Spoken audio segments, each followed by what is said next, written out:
My mother-in-law looked me straight in the eyes at my engagement party and said, "You'll never truly be part of this family." She raised her champagne glass with a smug smile, completely unaware that I already owned the mortgage to their sprawling family estate, and with one signature, I could make them all homeless. Before we jump back in, tell us where you're tuning in from, and if this story touches you, make sure you're subscribed. Because tomorrow, I've saved something extra special for you. The Harrington family estate was an architectural marvel nestled in the countryside just outside of Boston. Sprawling gardens, a winding driveway lined with century-old oak trees, and the imposing three-story Victorian mansion that had been in the family for generations, as my fiancé Blake's mother, Victoria Harrington, never tired of reminding me. I stood in the grand ballroom, crystal champagne flute in hand, trying to look like I belonged among Boston's elite.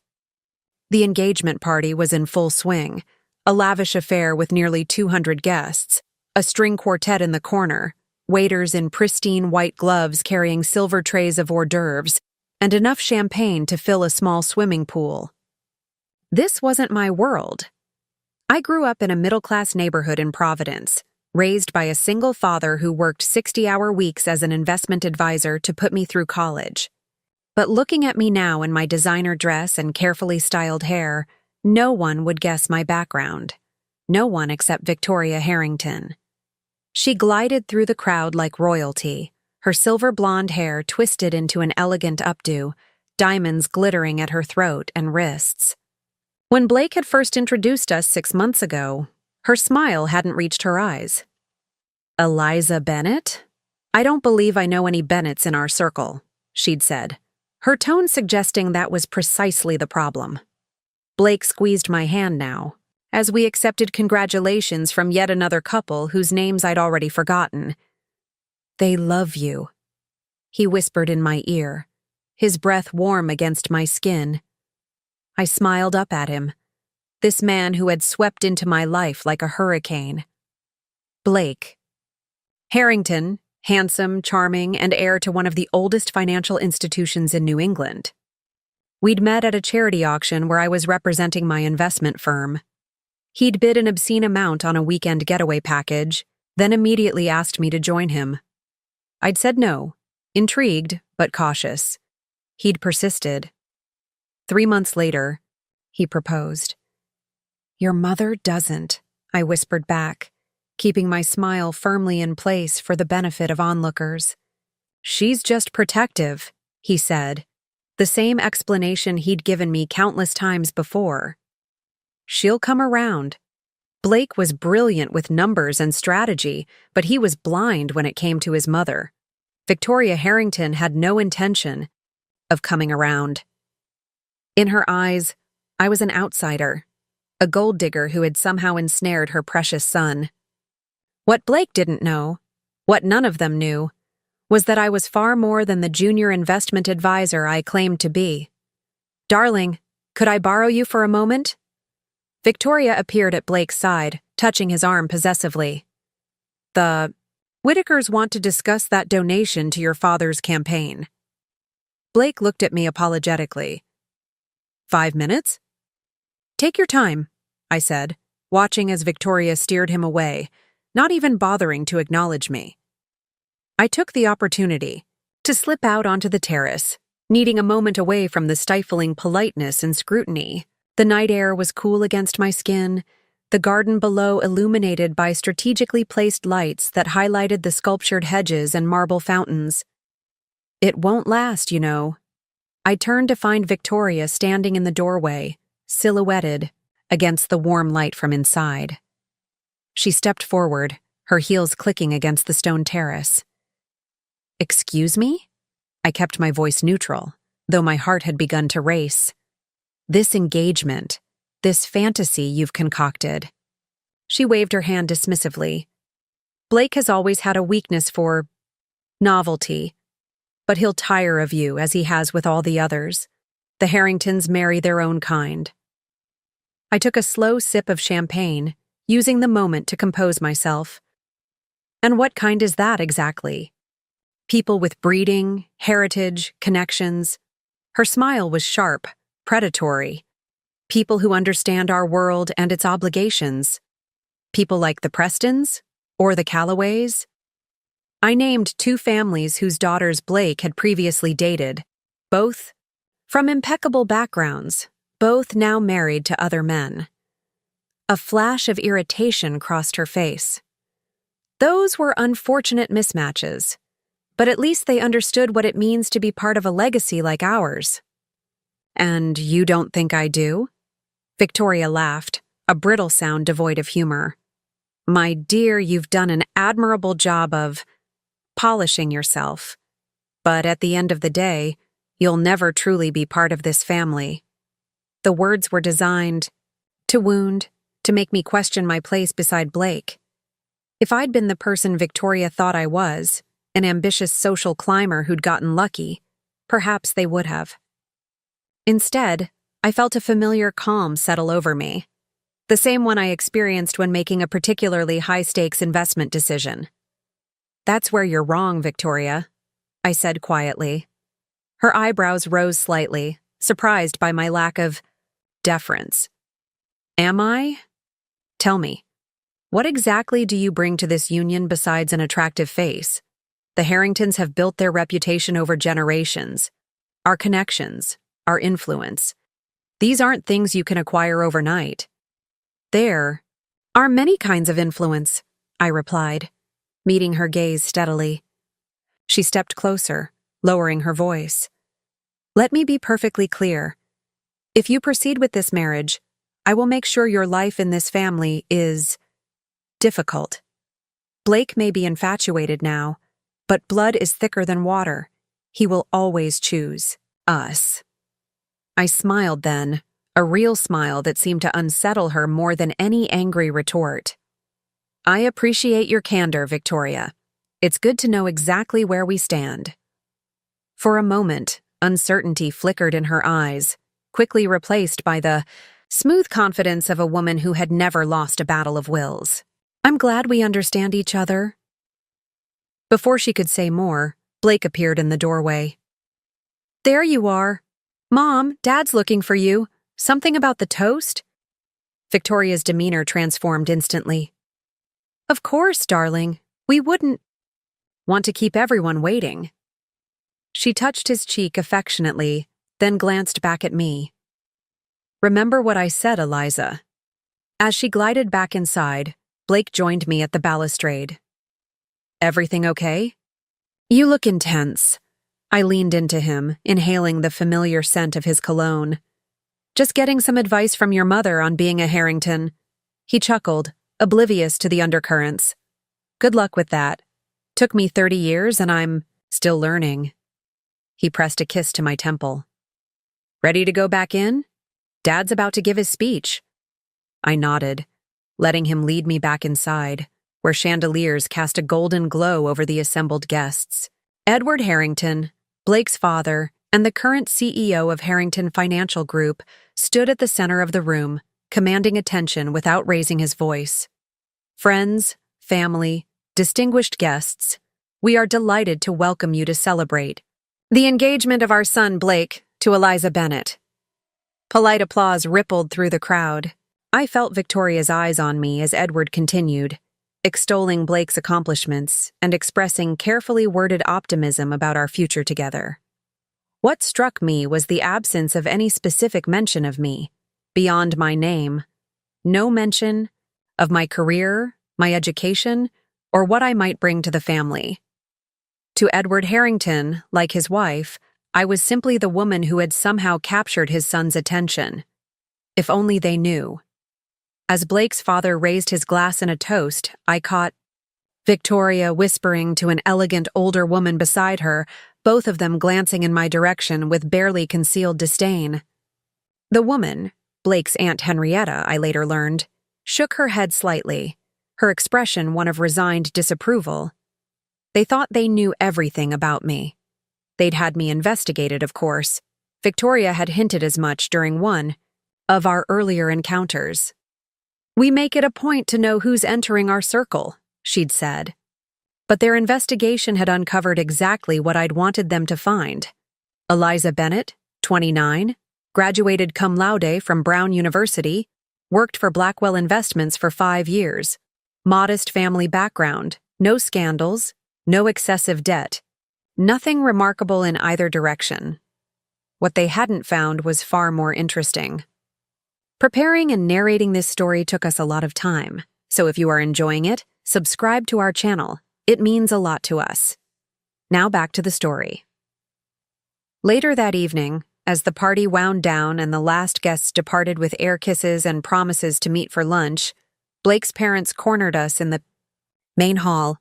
"We were thinking you might want to consider a June wedding," Victoria said, her tone making it clear this wasn't a suggestion. "The Harrington women have traditionally married in June for the past 3 generations. "Actually," Blake interjected, his arm around my waist, "we were thinking September. Eliza loves the fall colors." Victoria's smile tightened. "June is much more practical for the kind of event we'll be hosting. Wouldn't you agree, Edward?" Edward Harrington, a tall man with Blake's jawline and calculating eyes, nodded absently. "Your mother has already spoken with the event coordinator at the club. June would be ideal." I felt Blake tense beside me. "We haven't even discussed venues yet. The country club is the only suitable location," Victoria interrupted. "We've held all significant family events there for decades." I placed my hand on Blake's arm, feeling the subtle shift in his posture. He hated confrontation, especially with his parents. "Perhaps we could discuss this tomorrow. It's been a long evening." Edward checked his watch, an antique Patek Philippe that had belonged to his father. "Yes, it's getting late. Blake, don't forget we have that meeting with the Sumner Group at 10 tomorrow." Blake nodded, dutiful son that he was. "I'll be there," her voice honeyed with false concern. "I only want what's best for Blake." "Of course," I replied, "and so do I." "Good." She patted my hand, her diamond bracelet catching the light. "Then you understand that certain traditions and expectations come with the Harrington name. Blake might fancy himself independent, but he knows his responsibilities." I looked up at the portrait she'd indicated. 4 generations of Harringtons posed in this very house, their expressions serious and entitled. "It's an impressive legacy." "Yes, it is," she said, pride evident in her voice. "One that we've maintained through careful stewardship and selective associations." The implication was clear. In Victoria's mind, I was a temporary distraction. A phase Blake would outgrow when the reality of his position and responsibilities fully registered. She had no idea that I understood power and legacy better than she could imagine. As Blake and I drove back to my apartment in his sleek Audi, he apologized for his mother's behavior. "She's from a different era," he said, his hand resting on my knee. "Once we're married, she'll have to accept you." I smiled in the darkness of the car, watching the city lights blur past. "Don't worry about me. I can handle Victoria." "That's what I love about you," he said, squeezing my knee. "Most women would be intimidated, but you're different." Different, indeed. As Blake focused on the road ahead, I thought about the documents. Locked in my home safe, papers that outlined exactly how precarious the mighty Harrington dynasty actually was. Papers that showed how deeply in debt Edward Harrington had become, trying to maintain the illusion of old money prosperity. Papers that revealed the Harrington estate, that symbol of generational wealth, was mortgaged to the hilt. A mortgage now owned, through a series of shell companies, by me. Victoria had declared I would never be part of the family. She had no idea how wrong she was. I wasn't just marrying into the Harrington family. I already controlled their most precious possession. The game was just beginning, and Victoria had no idea who she was really playing against. I never set out to own the Harrington family mortgage. In fact, I never intended to cross paths with any of Boston's elite families. Life has a strange way of circling back on itself, and the threads of my past were about to become inextricably tangled with the Harringtons' future. My father, Richard Bennett, wasn't just any investment advisor. Before his business collapsed during the 2008 financial crisis, he had been a respected financial strategist who managed portfolios for several prestigious clients, including, ironically, Edward Harrington's father, the late William Harrington. What the world saw was my father's downfall, his firm shuttering, our comfortable lifestyle evaporating overnight, and our forced move from a luxurious condo to a modest two-bedroom apartment. What they didn't see was that my father had predicted the crash months before it happened. He had warned his clients, including William Harrington, to diversify and protect their assets. William listened. Edward, who had recently taken over the family business, did not. "Never put all your faith in traditional institutions, Eliza," my father told me during those difficult days as he painstakingly rebuilt his career from scratch. "The people who survive are the ones who see the whole board, not just the pieces, in front of them." I took that lesson to heart. While completing my business degree at Brown, I worked 2 jobs and saved every penny. When I graduated, instead of accepting offers from prestigious firms, I started small, building a network of my own. By day, I was Eliza Bennett, junior investment advisor at Blackwell Investments. By night, I ran a private consulting firm under a different name, specializing in identifying distressed assets before anyone else noticed their potential. 3 years ago, I began tracking patterns in the real estate holdings of several old Boston families. The Harringtons caught my attention when they quietly refinanced their estate for the 3rd time in 5 years. Public records showed a pattern of increasing debt, carefully concealed behind a facade of prosperity. The family that had once owned half of Boston's financial district was slowly drowning. I didn't know then that I would meet Blake Harrington at a charity auction. I didn't know that his easy smile and genuine interest in my opinions, so different from his family's later coldness, would capture my heart. I certainly didn't know that I would fall in love with him. But I did know that the Harrington estate's mortgage had been bundled with several other high-value properties and sold to a foreign investment group looking to offload their American assets. And I knew that with the right financing and timing, I could acquire it.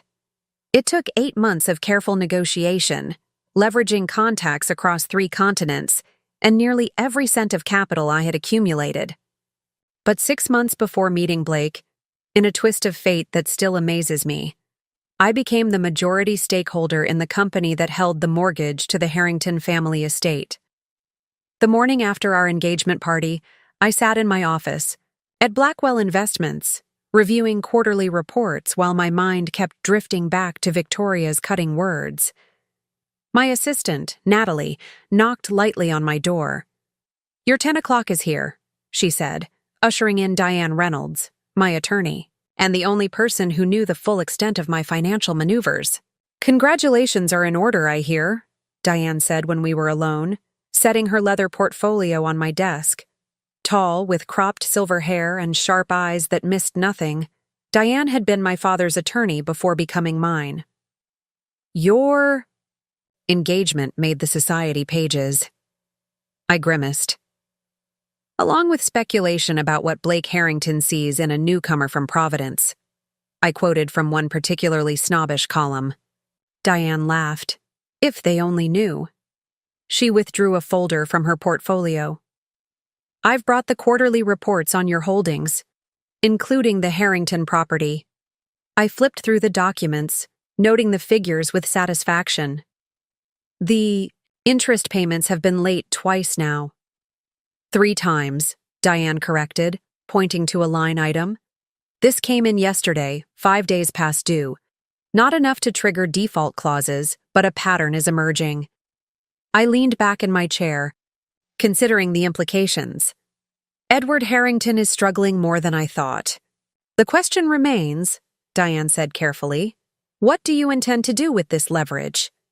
Now that you're engaged to their son, the situation has complications." It was a fair question. When I'd acquired the mortgage, it had been a business decision, not a personal one. Now it had become both. I have no intention of foreclosing, I said firmly. Despite what his family might think of me, I love Blake. But, Diane prompted, knowing me too well. But I won't be bullied or dismissed by Victoria Harrington either. I closed the folder. For now, we maintain course. I want regular updates on their payment schedule and any changes to the family's financial status. Diane nodded, making a note. And the engagement? How's the future groom taking his mother's obvious disapproval? I sighed, thinking of Blake's unwavering optimism. He thinks she'll come around once we're married. He doesn't see how deep her prejudices run. Will you tell him about the mortgage? It was the question I'd been asking myself since our relationship had become serious.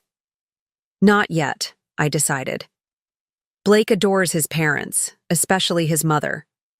Learning that his father has mismanaged the family finances to this extent would devastate him. And learning that I've known all along.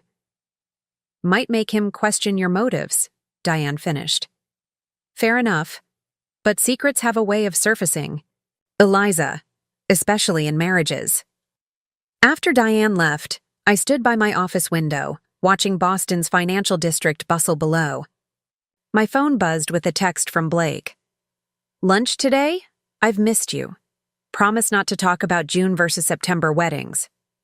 I smiled despite myself.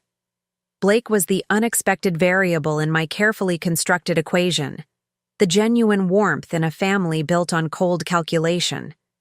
I texted back agreeing to meet him, then turned to my computer. With a few keystrokes, I accessed the secure server where I tracked my private investments. The Harrington estate mortgage was just one element in a complex web of assets I'd acquired. Many of Boston's elite would be shocked to learn that the quiet advisor they barely noticed at social functions held significant leverage over their financial futures. But Victoria Harrington had made this personal. You'll never truly be part of this family, she'd said, looking down at me from her perceived height of social superiority. Little did she know that her family's continued occupation of their ancestral home depended entirely on my goodwill. I had no desire to destroy the Harringtons, but I would not be treated as an outsider, a gold digger, or a temporary inconvenience. Victoria had drawn the battle lines. Now I would show her exactly who she was dealing with. The question was how to proceed without hurting Blake in the process. He remained blissfully unaware of his family's financial precariousness and of my true financial position. In his mind, I was a hard-working investment advisor who lived comfortably but modestly. He loved that I wasn't impressed by his family, name, or wealth, ironically the very qualities that made Victoria distrust me. My intercom buzzed. Ms. Bennett? Mr. Harrington is on line 1. For a moment, I thought it might be Blake, calling to confirm our lunch plans, but the formal announcement suggested otherwise. This is Eliza Bennett, I answered, keeping my tone professional. Ms. Bennett. Edward Harrington's deep voice filled the line. I hope I'm not interrupting anything important. Not at all, Mr. Harrington. What can I do for you? My pulse quickened slightly, wondering if somehow he had discovered my connection to their mortgage. I was hoping we might have lunch this week, he said smoothly, without Blake or Victoria, just the two of us.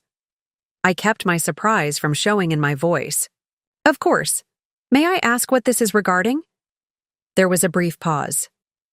Let's just say I'd like to get to know my future daughter-in-law better. How about tomorrow at Le Méridien, noon? I'll be there, I agreed, curiosity piqued.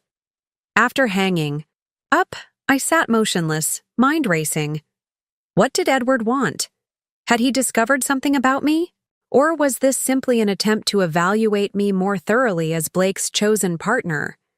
Whatever his game, I would be prepared. Unlike Victoria, who wielded her social status like a weapon, Edward was more subtle, more strategic. He hadn't built the Harrington Financial Group into what it was by being obvious in his tactics. As I prepared to meet Blake for lunch, I reviewed what I knew about Edward Harrington. Behind his polished exterior and impeccable pedigree lurked a ruthless businessman who had expanded the family empire through a series of aggressive acquisitions in the 90s and early 2000s. But the financial crisis had hit them harder than they publicly admitted, and Edward's attempts to recover had led to increasingly risky investments. The Harrington estate wasn't just a symbol of their status. It was one of the few tangible assets they had left that wasn't leveraged against business loans or tied up in illiquid investments. The irony wasn't lost on me. Victoria's dismissal of my worthiness was based on a fortune that no longer existed as she imagined it. The Harrington legacy she so fiercely defended was built on an increasingly unstable foundation. And I, the outsider she disdained, might be the only person who could save it, if I chose to. Le Méridien was exactly the kind of restaurant where I'd expect to find Edward Harrington, exclusive, discreet, with private dining alcoves for conversations that required privacy. The maitre d' recognized him immediately, ushering us to a corner table partially concealed by an ornate screen and lush potted plants. "Ms. Bennet," Edward said as we settled in, his smile perfectly calibrated, friendly without being warm. "Thank you for making time in your schedule." "I was intrigued by your invitation," I replied honestly, accepting the menu from the hovering server. Edward ordered a bottle of wine without consulting me, a presumptuous gesture that revealed much about how he viewed our relative positions. I waited until the sommelier had poured and departed before meeting his gaze directly. "So, Mr. Harrington, what did you want to discuss?" He took a measured sip of his wine. "Straight to the point. I appreciate that quality in business, in personal matters too." He set his glass down precisely. "Let's be frank, Eliza. May I call you Eliza?" I nodded, watching him carefully. Blake has always been impulsive, passionate. He makes decisions with his heart rather than his head. Edward's tone was casual, but his eyes were sharp, assessing my reaction. It's an admirable quality, in many ways, but sometimes leads to complications. "By complications, you mean me?" I said evenly. A flicker of appreciation crossed his face. Direct indeed. "Yes, in this instance, you are the complication. Not because there's anything wrong with you personally. Your background is respectable enough, your career trajectory promising. But you must understand that the Harrington name carries certain expectations. Your wife made those expectations quite clear at our engagement party." Edward winced slightly. "Victoria can be traditional in her views, but her concerns aren't entirely without merit." He leaned forward. "Our family has spent generations building relationships, alliances, networks of influence. Marriage, in our circle, isn't just about love. It's about strengthening those connections." I maintained my composure, though internally I marveled at his audacity. Here was a man whose financial empire was crumbling beneath him, lecturing me about the importance of strategic alliances. "And you don't believe I bring value to these networks?" I said, keeping my tone neutral. "On the contrary, I've looked into your work at Blackwell. You're quite talented." He paused as our first course arrived, a delicate arrangement of seared scallops. But talent isn't the issue here. Integration is.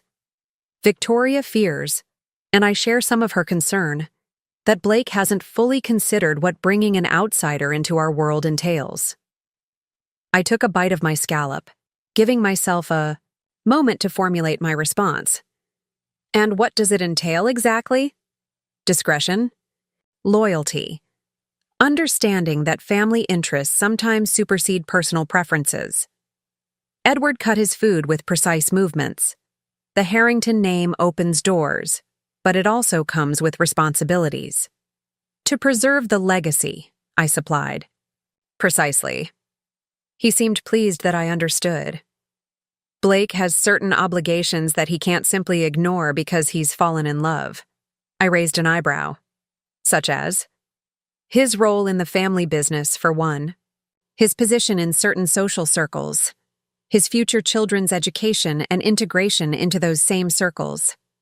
Edward's gaze was steady. And of course, there's the estate. My pulse quickened slightly. The estate? The Harrington estate? Has been in our family for 5 generations. Blake will inherit it someday, along with all the responsibilities that entails. He gave a small, practiced sigh. Victoria is particularly attached to the idea of our grandchildren growing up there, as Blake did. I wondered if Edward had any idea how close they were to losing that precious estate. His confidence suggested not. It sounds like you and Victoria have already planned out Blake's entire future, I observed. Not planned exactly. We simply understand what's at stake. Edward's eyes narrowed slightly. Do you? The question hung between us, weighted with implication. I met his gaze without flinching. I believe I understand more than you give me credit for, Mr. Harrington. Something in my tone must have alerted him. His expression shifted, becoming more calculating. I make it a point to thoroughly research anyone who enters our family's orbit. Your background is interesting. Is it? I kept my voice light. Your father's firm collapsed quite suddenly during the financial crisis. A dramatic fall from grace. I felt a flare of anger but kept it carefully contained. Many firms did. It was a difficult time. Indeed. Yet he managed to rebuild in a smaller capacity. Admirable. Edward took another sip of wine. You've done well for yourself too, though there are certain gaps in your financial history that my team found curious. So he had been investigating me, more thoroughly than I'd anticipated. I maintained my calm exterior while mentally cataloging what he might have discovered. My shell companies were well protected, my ownership of his mortgage hidden behind layers of corporate entities. But Edward hadn't built his business without developing an instinct for financial irregularities. Financial privacy is important to me, I said simply. A value I learned from my father. Privacy, Edward repeated, his tone suggesting he found the concept questionable. In my experience, people who value privacy excessively often have something to hide. Or perhaps they've had their privacy violated in the past and are determined not to let it happen again. I set down my fork. My father was unfairly vilified after the crash. Reporters camped outside our apartment. Former friends suddenly couldn't remember his name. It was an education in how quickly people can turn on you when circumstances change. Edward studied me as if seeing me in a new light. You're protective of him. Wouldn't you be protective of someone who sacrificed everything to ensure you had opportunities? A hint of genuine respect flickered in his eyes. Fair point. He sat back. Let me be direct, Eliza. I'm not opposed to your marriage to Blake. But I do have concerns about how you'll fit into our world. And what would alleviate those concerns? A demonstration of your commitment to the Harrington legacy. He spoke casually, but I could sense the calculation behind his words. Perhaps a prenuptial agreement to protect certain family assets. Perhaps your involvement in some of our charitable foundations to help integrate you into the right circles before the wedding. And there it was. The real purpose of this lunch. Edward wasn't trying to scare me away, he was trying to control me, to establish the power dynamic early. Victoria wanted me gone. Edward wanted me neutralized and assimilated. I see, I said, keeping my voice level. And if I were to decline these suggestions? Edward's smile didn't reach his eyes. Then I'm afraid Victoria's concerns would seem more justified. Blake values our opinion, Eliza. He always has. The threat was thinly veiled. Accept our terms, or we'll turn Blake against you. I wondered if Blake knew his parents were having this conversation with me. Somehow, I doubted it. I'll consider your suggestions, I said, non-committal. That's all I ask. Edward signaled, for the check. I hope you understand, this is about protecting our family's interests. Of course, I replied. Family is everything. As I walked back to my office after lunch, my mind was racing. Edward's intervention confirmed what I'd suspected. The Harringtons saw me as a threat to be neutralized rather than a person to be welcomed. Victoria's approach was emotional manipulation. Edward's was financial control. Neither of them realized they were playing a game whose rules I had already rewritten. That evening, Blake called, his voice tense. My mother's planning a dinner next week. She wants to properly welcome you to the family. I almost laughed at the transparent ploy. That sounds nice. It won't be, Blake warned. She's invited. My aunts, my grandmother, all the family matriarchs. It's basically an inquisition disguised as a dinner party. I can handle your mother, I assured him. That's what worries me, he said with a sigh. When you two are in the same room, it feels like watching a chess match where I can't see the board. He was more perceptive than his parents gave him credit for. Do you want me to decline? No, he said after a moment. No, I want you there. I want them to see what I see in you. His faith in me sent a pang of guilt through my chest. How would he react when he learned the truth about his family's finances and about my role in them? The next morning, I received an email that confirmed my suspicions about Edward's true financial situation. One of my contacts at a major bank forwarded me a notice. Harrington Financial Group had been quietly shopping for new investors. Their last quarterly report showed significant losses, carefully hidden in the footnotes and technical language. The facade was beginning to crack. Edward's talk of legacy and tradition masked a desperate scramble to shore up a crumbling financial position. His insistence on a prenup wasn't just about controlling me. It was about protecting what little they had left from potential creditors. I forwarded the information to Diane with a simple note. Monitor closely. I need to know if they start liquidating assets. Her response came within the hour. Already happening. 3 pieces from their art collection were sold at a private auction last week, officially listed as rebalancing the portfolio. Unofficially, they needed the cash. So it was worse than I thought. The mighty Harringtons were selling family treasures to maintain appearances. Victoria's sharp words about my background seemed especially ironic now. Her family's vaunted wealth was increasingly an illusion, while mine, though carefully concealed, was very real. As I prepared for Victoria's dinner party, I made a decision. I wouldn't reveal my hand yet, but I would no longer pretend to be intimidated. The Harringtons had declared war the moment Victoria looked me in the eye and told me I'd never be part of their family. Now it was time to let them know they were facing an opponent worth respecting. Victoria Harrington's dining room could have been featured in Architectural Digest. The table, set for 12, gleamed with antique silver and crystal that had allegedly been in the family for generations.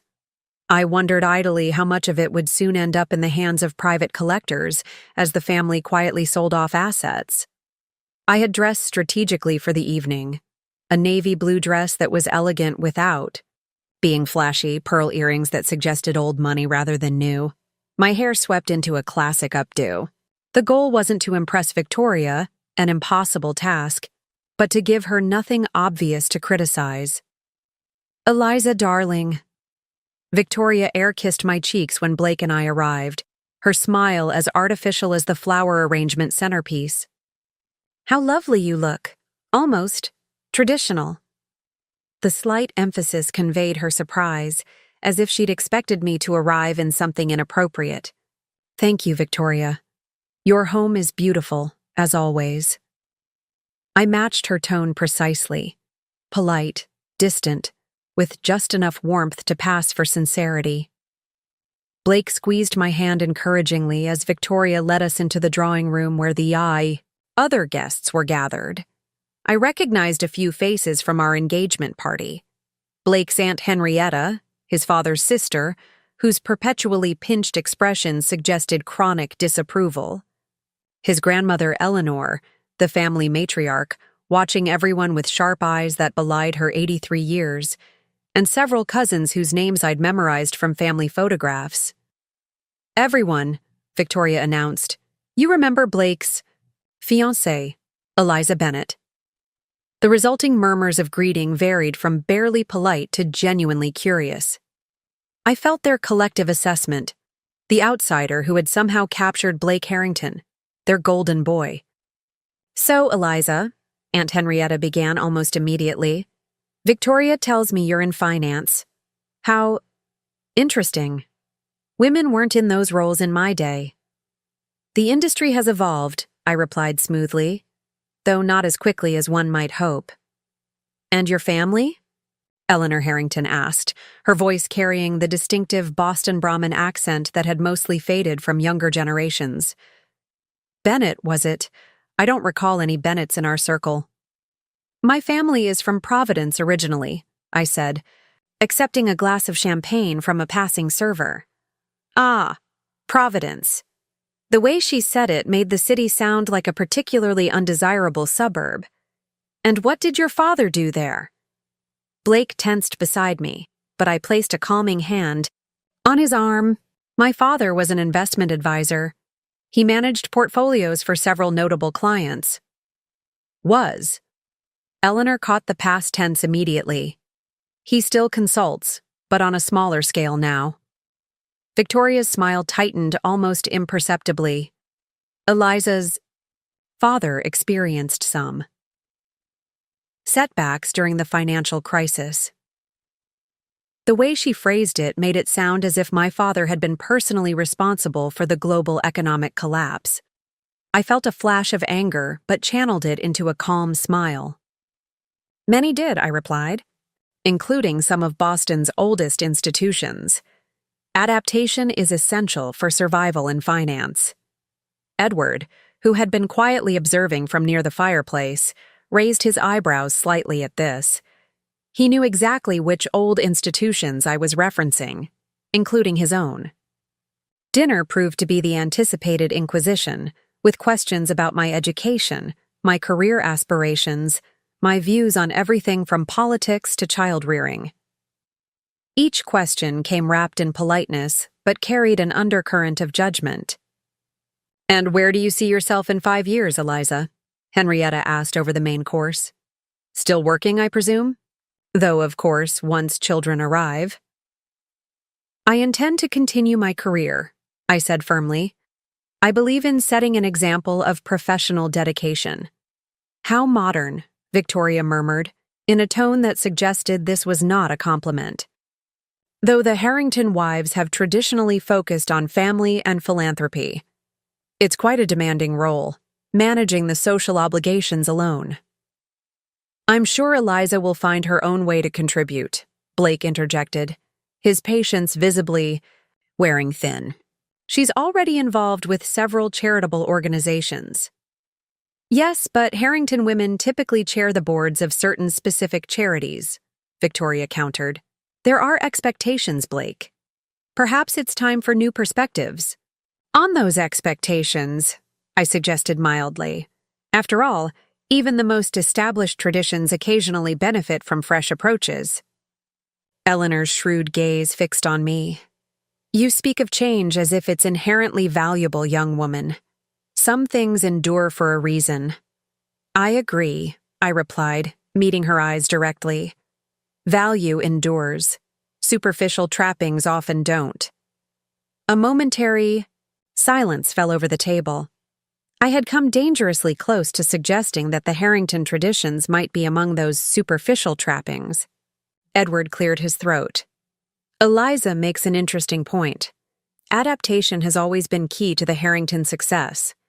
We've survived by recognizing when to hold firm and when to evolve." His intervention surprised me. Was he actually supporting my position, or simply trying to diffuse tension? "Speaking of evolution," I said, seizing the opening, "I've been reading about the changing landscape in Boston's financial sector. Some fascinating developments." Edward's eyes narrowed slightly. such as the shift in investment patterns, particularly among older firms. There seems to be a move toward liquidating traditional holdings in favor of more immediate assets. Victoria looked confused, but Edward understood perfectly. I was referencing the very sales his family had been quietly executing. Market fluctuations often necessitate portfolio adjustments, he said carefully. Nothing concerning there. Of course not, I agreed. Though I've always found it interesting how institutions can appear robust while facing significant internal pressures. Perception versus reality. Blake glanced between his father and me, sensing an undercurrent he didn't fully understand. Are we still talking about finance, or has this become a philosophy discussion? Both, perhaps, I smiled at him. The line between them is often thinner than we pretend. The conversation shifted to safer topics, but I could feel Edward watching me with new wariness. I had shown my hand just enough to let him know I wasn't as naive as he might have hoped. After dinner, as the group moved back to the drawing room, for coffee and dessert, Victoria orchestrated a moment alone with me, steering me toward a display of family photographs. Blake is a child, she said, indicating a photo of a grinning boy on a sailboat. We've spent summers on Cape Cod since he was born, another family tradition. He looks happy, I observed genuinely. Blake's smile hadn't changed, still open, still genuine. He was, Victoria said, her voice softening momentarily before hardening again. The Harrington legacy has given him a charmed life, security, connections, purpose. I turned to face her directly. Is this where you tell me again that I'm threatening that legacy? Her perfectly sculpted eyebrows rose. Direct, aren't you? Perhaps not entirely without merit. She straightened a frame unnecessarily. I've been watching you. Tonight, Eliza. You're intelligent, I'll grant you that. Poised. But you don't belong in our world. Yet here I am, I replied calmly. For now. Victoria's smile was cold. Blake has always had a rebellious streak. Dating outside our circle is his way of asserting independence, but eventually he'll remember who he is and what's expected. Of him. You underestimate your son if you think his love is so shallow. And you underestimate the power of heritage if you think your relationship can withstand its pull. She leaned slightly closer. We're not just a family, Eliza. We're an institution. Blake knows deep down that continuing our legacy is his primary responsibility. Perhaps he's redefining what that legacy means. Victoria's laugh was soft, but cutting. How charmingly naive. The Harrington name has stood for excellence and tradition for over a century. That doesn't change because my son has fallen for a girl from Providence. The dismissive way she said girl from Providence ignited something in me. All evening, I had maintained perfect composure, absorbed their veiled insults with a smile. But Victoria's certainty, her absolute conviction in her family's untouchable status, when I knew just how precarious that status truly was, finally broke through my restraint. You know what I find fascinating, Victoria? I kept my voice low, ensuring we wouldn't be overheard. The absolute confidence with which you speak of the Harrington legacy, as if it's impervious to outside forces. Her eyes narrowed. It has endured for generations. And yet, I continued, legacies are fragile things. They can crumble surprisingly quickly when their foundations are compromised. What exactly are you implying? A hint of uncertainty had crept into her voice. Simply that appearances and reality don't always align. The most imposing facades can hide structural weaknesses. I glanced pointedly around the grand room with its priceless artwork and antiques. I wonder how many more pieces will quietly disappear before anyone notices they're gone. Victoria went very still. I don't know what you think you know. I know enough, I interrupted gently. More than you might be comfortable with. For the first time since I'd met her, Victoria Harrington looked genuinely unsettled. Before she could respond, Blake appeared at my side. "Everything okay here?" he asked, glancing between us. "Perfectly fine," Victoria recovered quickly. "I was just sharing some family history with Eliza." "Ancient history, I hope," Blake said lightly. "Dad's breaking out the good brandy, Mom. You might want to supervise before he gets too generous with grandfather's collection." Victoria nodded stiffly and moved away, but not before giving me one last measured look, reassessing, recalculating. "What was that about?" Blake asked when she was out of earshot. "You two looked intense." I smiled, reaching up to straighten his tie. "Just getting to know my future mother-in-law better." Later that night, as Blake drove us back to my apartment, he seemed preoccupied. "I'm sorry about tonight," he said finally. "They can be overwhelming." "I expected nothing less," I assured him. "Your family is protective of you. I understand that." He frowned. "It's more than protection. Sometimes I think they see me as an extension of the Harrington name rather than as Blake." I studied his profile in the dim light. "Do you ever resent it? The expectations, the legacy?" He was quiet for a long moment. "Sometimes," he admitted. "Don't get me wrong. I'm grateful for the opportunities I've had. But occasionally I wonder what it would be like to build something entirely my own, without the Harrington shadow looming over it." His words touched something in me. Blake wasn't blind to his family's controlling nature. He simply managed it differently than I would. Where I confronted, he accommodated, finding spaces for himself within the constraints they imposed. "What would you do?" I asked. "If you could start fresh, without expectations?" He laughed softly. "Open a small investment firm focused on sustainable businesses. Something with purpose beyond just accumulating wealth." He glanced at me. "Sounds naive, doesn't it?" "Not at all," I said. "It sounds like you." When we reached my apartment, he turned to me with serious eyes. "They didn't scare you off, did they?" I leaned over and kissed him gently. It would take more than one uncomfortable dinner to chase me away. What I didn't tell him was that the evening had only strengthened my resolve.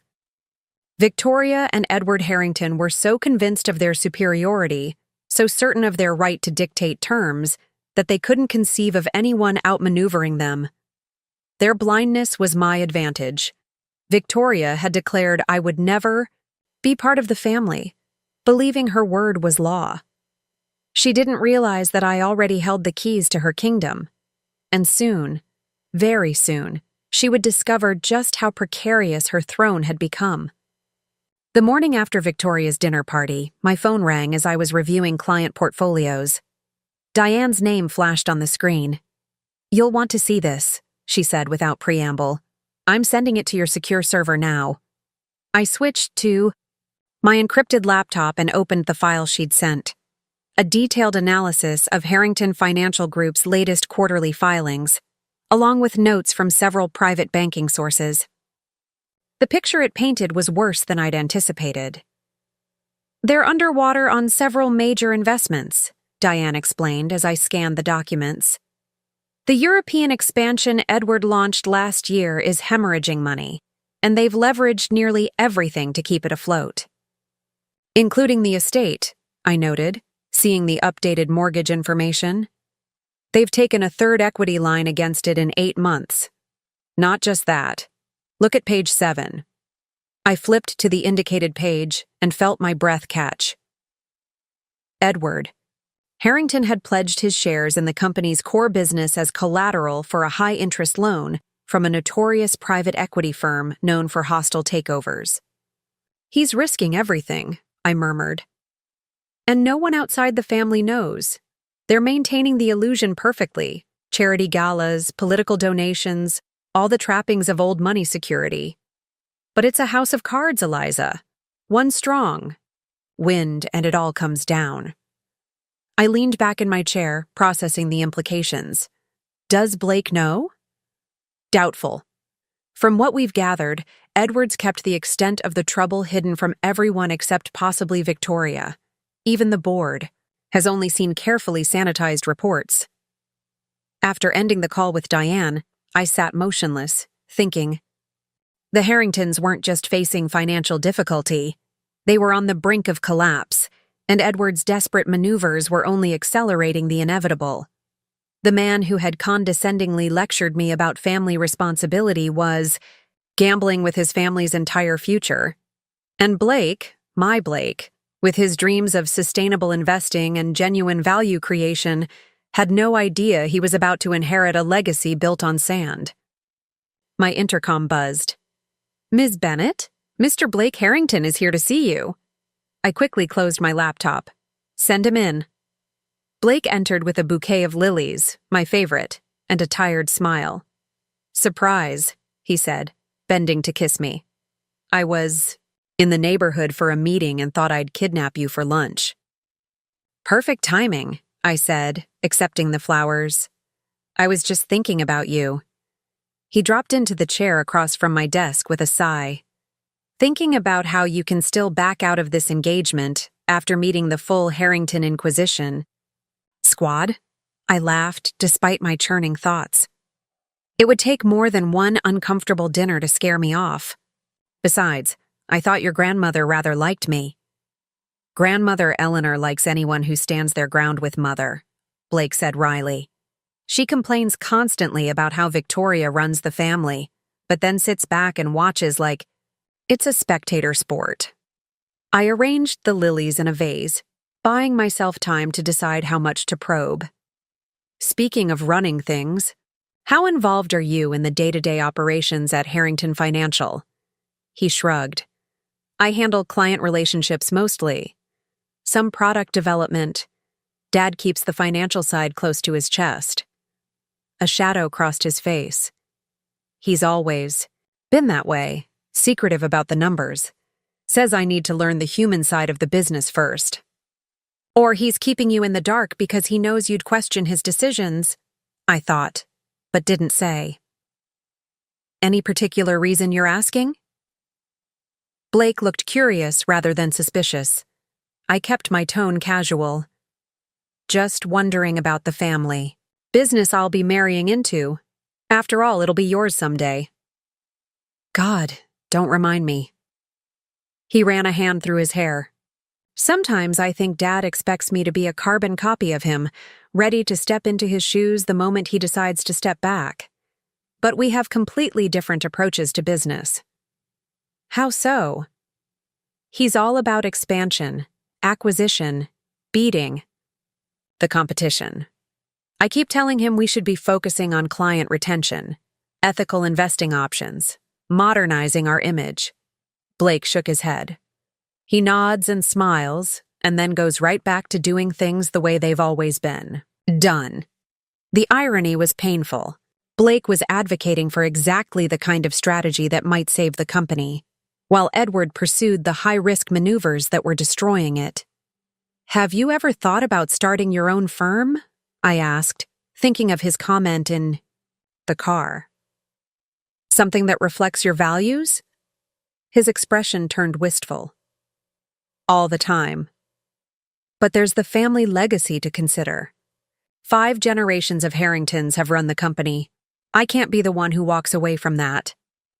I studied him, this good, honorable man caught in a web of expectations and tradition. "Even if staying means compromising your vision?" "It's complicated," he said after a moment. "There's what I want, and then there's what I owe to my family name."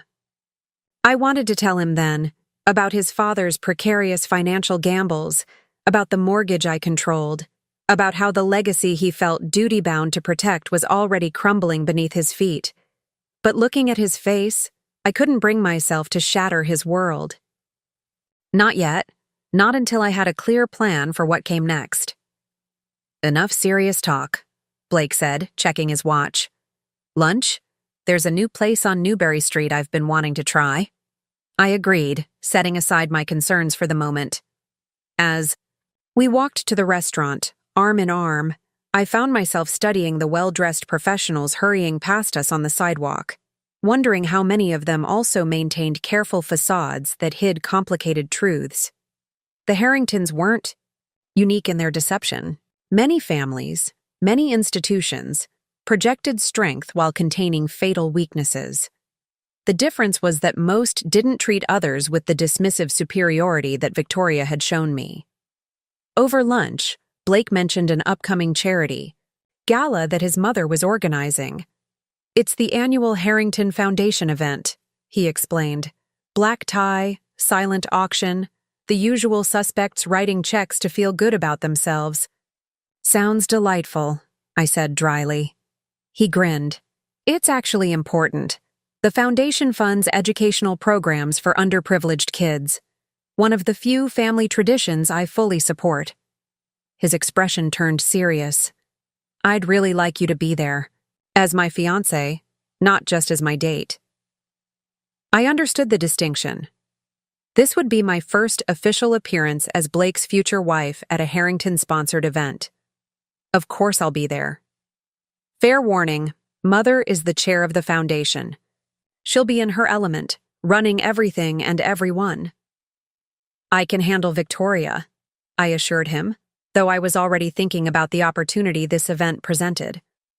A public gathering of Boston's elite, with the Harringtons center stage, maintaining their illusion of unassailable prosperity. It might be the perfect setting for the next move in our unspoken game. After lunch, I returned to my office to find a message from an unexpected source. Eleanor Harrington requested I join her for tea the following afternoon. No explanation, just an address and time, delivered by her personal assistant. Curious and cautious, I accepted. Blake's grandmother had observed more than she'd participated at the dinner party, but I hadn't missed her shrewd assessment of every interaction. If Victoria was the Harrington family's sword, Eleanor was its eyes. The address turned out to be a private room at the Boston Athenaeum, one of the city's oldest libraries and cultural institutions. I found Eleanor already seated when I arrived, a silver tea service before her and a stack of leather-bound books at her elbow. "Ms. Bennett," she greeted me, gesturing to the chair opposite. "Prompt. I appreciate that." "Mrs. Harrington," I replied, taking the seat. "Thank you for the invitation." She poured tea with practiced precision, her hands steady despite her age. "I wanted to speak with you privately, away from Victoria's theatrics and Edward's posturing." I accepted the delicate teacup she offered. "May I ask why?" Eleanor's piercing blue eyes, so like Blake's, assessed me openly. "You intrigue me. Most of Blake's young women have wilted under Victoria's scrutiny. You push back, subtly but definitively." "I respect the Harrington family," I said carefully, "but I won't be intimidated by it." A hint of a smile touched her lips. "Precisely. What makes you interesting?" She took a sip of her tea. "You know, I wasn't born a Harrington. I married into this family 60 years ago, when it was William Harrington, Edward's father, who sat at the head of the table." This surprised me. Eleanor seemed so thoroughly embedded in the family mythology that I'd assumed she was a Harrington by birth. "Victoria forgets that," Eleanor continued. "She speaks of Harrington traditions as if they're written in stone, when many of them began with me." She set down her cup with a decisive click. I was a Cabot, from a family that considered the Harringtons knew money upstarts. My father nearly disowned me for marrying William. I leaned forward, genuinely interested. "What changed his mind?" "Nothing.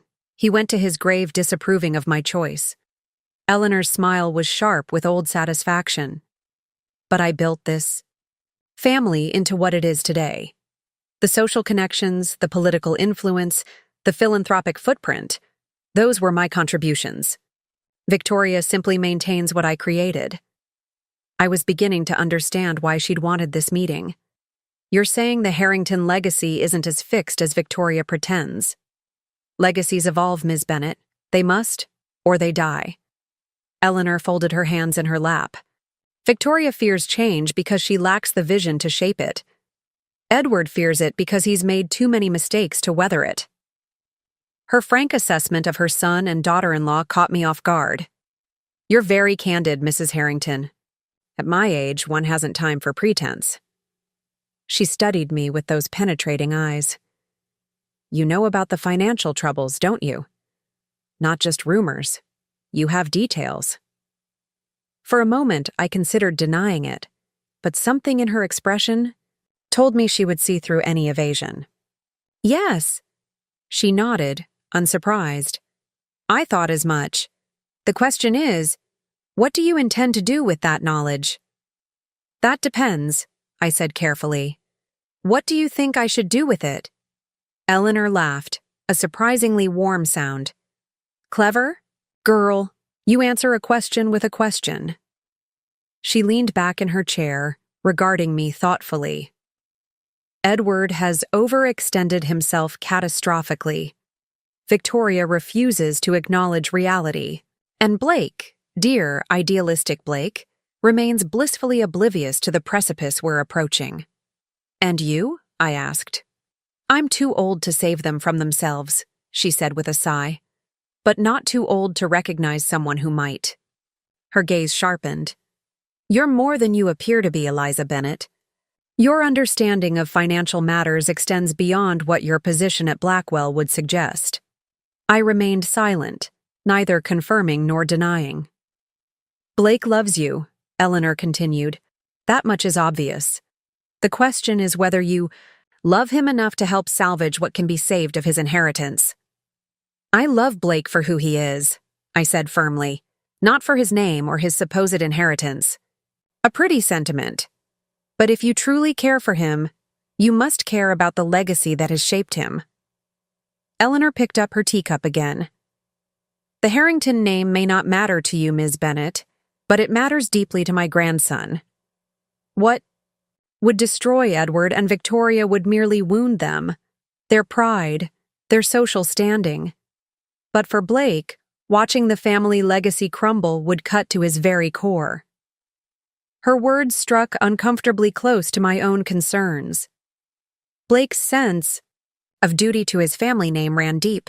How would he react if he learned that the legacy he felt bound to protect was already in tatters, and that I had known and said nothing? Why are you telling me this? I asked. Eleanor's smile was enigmatic. Let's just say I've lived long, enough to recognize when the old guard needs to step aside for new blood. Victoria will never accept you, but she doesn't need to. I'm simply trying to determine whether you're the right kind of adversary for her, one who might actually save this family while defeating her. As I left the Athenaeum, Eleanor's words echoed in my mind. She had practically given me her blessing to challenge Victoria's authority, while making it clear that her primary concern was protecting Blake and whatever could be salvaged of the Harrington legacy. What she couldn't know was how deeply her assessment had resonated with my own conflicted thoughts. The power I held over the Harringtons through their mortgage had initially felt like perfect poetic justice, a shield against Victoria's disdain, and Edward's manipulation. But now, entangled with my genuine love for Blake, it had become something more complicated. I didn't want to destroy the Harrington legacy. I wanted to transform it, to strip away the artifice and pretension, leaving something authentic that Blake could rebuild in his own image. And perhaps that had been my true goal all along. The Harrington Foundation Gala was held at the Boston Museum of Fine Arts, in the soaring glass-ceilinged courtyard that had been transformed for the evening with dramatic lighting, cascading, flower arrangements, and strategically placed cocktail bars. As Blake and I entered, I felt the subtle shift in the crowd's attention. Curious glances, whispered comments behind gloved hands, the assessment of Boston society taking full measure of Blake Harrington's controversial fiancé. I'd chosen my gown carefully, a deep emerald silk that was elegant without being ostentatious, complemented by a simple diamond pendant and matching earrings. Blake, resplendent in his tuxedo, kept his hand at the small of my back as we navigated. The crowd, stopping frequently to exchange greetings with people whose names I'd memorized from the guest list I'd studied beforehand. Blake, darling. Victoria materialized before us, stunning in midnight blue, diamonds glittering at her throat and wrists. You're late. The Whitakers have been asking for you. Mother? Blake leaned in to kiss her cheek. You remember Eliza? Victoria's smile didn't reach her eyes. Of course. Lovely dress, dear. So, appropriate. The emphasis suggested she'd expected me to commit some fashion faux pas that would embarrass Blake. Thank you, Victoria. The foundation has done an amazing job with the event. I was just admiring the centerpieces. Yes, well, presentation matters in these circles. Her gaze swept over me one last time before returning to Blake. The governor's here. He specifically asked to speak with you about that healthcare initiative. I'll find him later, Blake promised. Right now, I'd like to introduce Eliza to some people. Victoria's smile tightened fractionally. Of course. Though do make time for the Whitakers. Caroline's daughter just graduated from Harvard Law. As she glided away, Blake sighed. Sorry. She's still stuck on the idea that I should have married Caroline Whitaker. We dated for about 3 minutes in college. And she has a Harvard Law degree, I teased. Clearly superior to my mere Brown economics degree. He laughed, relaxing slightly. Come on, there are some people I actually want you to meet. For the next hour, we circulated through the crowd, Blake introducing me to colleagues, friends, and family connections. Some were genuinely welcoming. Others maintained the same polite frost that characterized Victoria's interactions with me. I cataloged each face, each name, building my mental map of the Harrington social universe. Edward found us as we were examining items in the silent auction.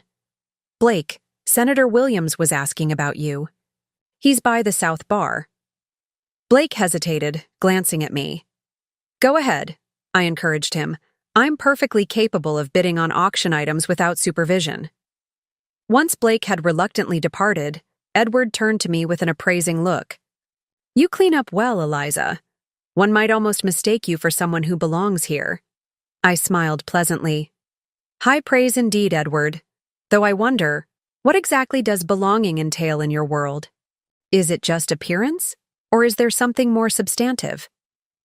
A flicker of wariness crossed his face.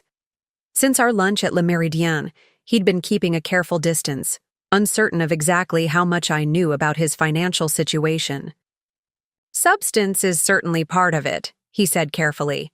Understanding the responsibilities that come with privilege, maintaining certain standards, protecting family interests. Interesting that you mention family interests.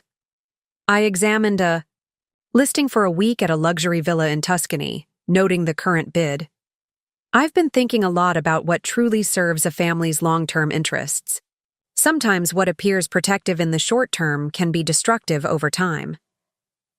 Edward's expression hardened slightly. If you have something specific to say, Eliza, perhaps you should say it directly. I turned to face him. All right. I know about the equity line against the estate. I know about the loans leveraged against your company shares. I know that Harrington Financial Group is one bad quarter away from a liquidity crisis. He blanched, glancing quickly around to ensure no one was within earshot. That's absurd, he said, but his voice lacked conviction. It's documented, I replied calmly. The question is, does Blake know how precarious his inheritance has become? Edward's composure slipped further. You wouldn't dare. Actually, I've been protecting him from the truth, but I wonder how long that's fair to him. After all, he'll eventually inherit this situation. What exactly do you want? Edward's voice had dropped to a tense whisper. For now? Just acknowledgement that I'm not as ignorant or powerless as you and Victoria have assumed. Blake loves me, and I love him. I'm going to be part of this family whether Victoria approves or not. And in return for your Discretion? His eyes had hardened into calculating points. We'll discuss that later. For now, enjoy the gala. So many important people watching after all. Appearances to maintain. I left him standing by the auction table, his face a mask of contained fury and fear. It wasn't a knockout blow, merely the first jab in what would be a carefully orchestrated series. Edward now knew that I had information that could devastate his family's reputation, but not how I intended to use it. As I made my way through the crowded room, I caught sight of Eleanor Harrington, holding court among a group of elderly Boston matriarchs. Her shrewd eyes met mine briefly, and I could have sworn I saw the ghost of an approving nod. I found Blake deep in conversation with a silver-haired man I recognized as Senator Williams. He brightened when he saw me, immediately drawing me into their circle. "Senator, this is my fiancée, Eliza Bennett. Eliza, Senator Robert Williams." "A pleasure, Ms. Bennett." The senator's handshake was firm, his assessment swift and comprehensive. "Blake tells me you're in finance as well." "Investment management," I confirmed, though on a somewhat smaller scale than Harrington Financial. "Scale isn't everything," he said, surprising me with his candor. "In fact, I was just telling Blake that some of the most innovative approaches are coming from boutique firms focusing on targeted investments rather than broad market plays." "My thoughts exactly," I said, warming to him. "Especially as clients become more concerned with where their money is going, not just what return it's generating." The senator nodded approvingly. "Precisely the point I've been making to Edward. For years, though he remains committed to the old models." He turned to Blake. "Your fiancé understands the shifting landscape. That's refreshing." The conversation continued, and I found myself genuinely enjoying the senator's insights. He was that rarity in politics, someone who actually understood the financial systems he helped regulate. When he eventually excused himself to greet other guests, Blake squeezed my hand. "He liked you," he said, sounding pleased but not surprised. "He's more forward-thinking than I expected. Bob's an old family friend. He and my grandfather served on several boards together." Blake's expression grew thoughtful. "He's been trying to convince Dad to modernize our approach for ages. Maybe with you on my side, we can finally make some headway." The idea that Blake saw me as an ally in transforming his family business caused a pang of guilt. How would he feel when he learned the extent of Edward's mismanagement? Or worse, when he discovered my role in controlling his family's home? Before I could respond, Victoria appeared again, this time with an elegant older woman in tow. "Blake, darling, you remember Mrs. Aldrich. She was just asking about your wedding plans." Mrs. Aldrich, whom I recognized as the chairwoman of another prominent Boston family foundation, smiled benignly. "Such exciting times, planning a wedding. Have you set a date yet?" "We're thinking September," Blake began, but Victoria swiftly interjected. "Though June would be more traditional for a Harrington wedding," she said smoothly. "The family has a long history of June brides." "September suits us better," I said firmly, meeting Victoria's gaze directly. "Blake and I both prefer fall colors." Victoria's smile tightened almost imperceptibly. "Traditions evolve, I suppose," she conceded, though her tone suggested this was a personal affront. "Mrs. Aldrich is on the board of the Boston Symphony Orchestra, Eliza. She's been instrumental in their educational outreach programs. The introduction was a test, Victoria presenting me to one of her peers, waiting for me to reveal my inadequacy through some social misstep. Instead, I engaged Mrs. Aldrich in a detailed conversation about the symphony's initiatives, drawing on research I'd done about Boston's cultural institutions. By the time Mrs. Aldrich moved on to greet other guests, Victoria was looking at me with barely concealed irritation. Her attempt to highlight my outsider status had backfired. "You've certainly done your homework," she said, her voice cool. "I believe in being prepared," I replied simply. "Yes, well." She glanced around the room, clearly searching for another strategy. Blake, your father needs you for the donor recognition ceremony. It's starting in 10 minutes.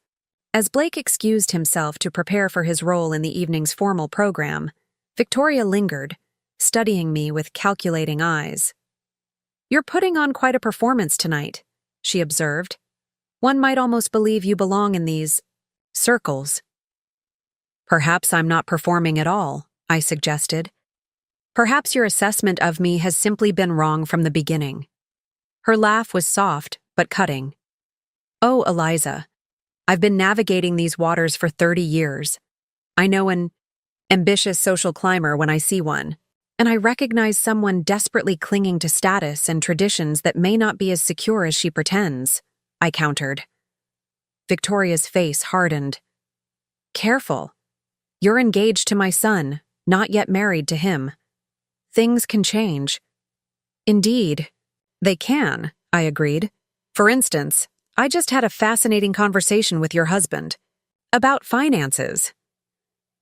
The color drained slightly from her perfectly made-up face. I don't know what Edward may have told you. He didn't need to tell me anything, I interrupted gently. Financial analysis is my profession, after all. And the Harrington family finances tell quite a story when one knows how to read them. Victoria took a half step closer, her voice dropping to ensure we wouldn't be overheard.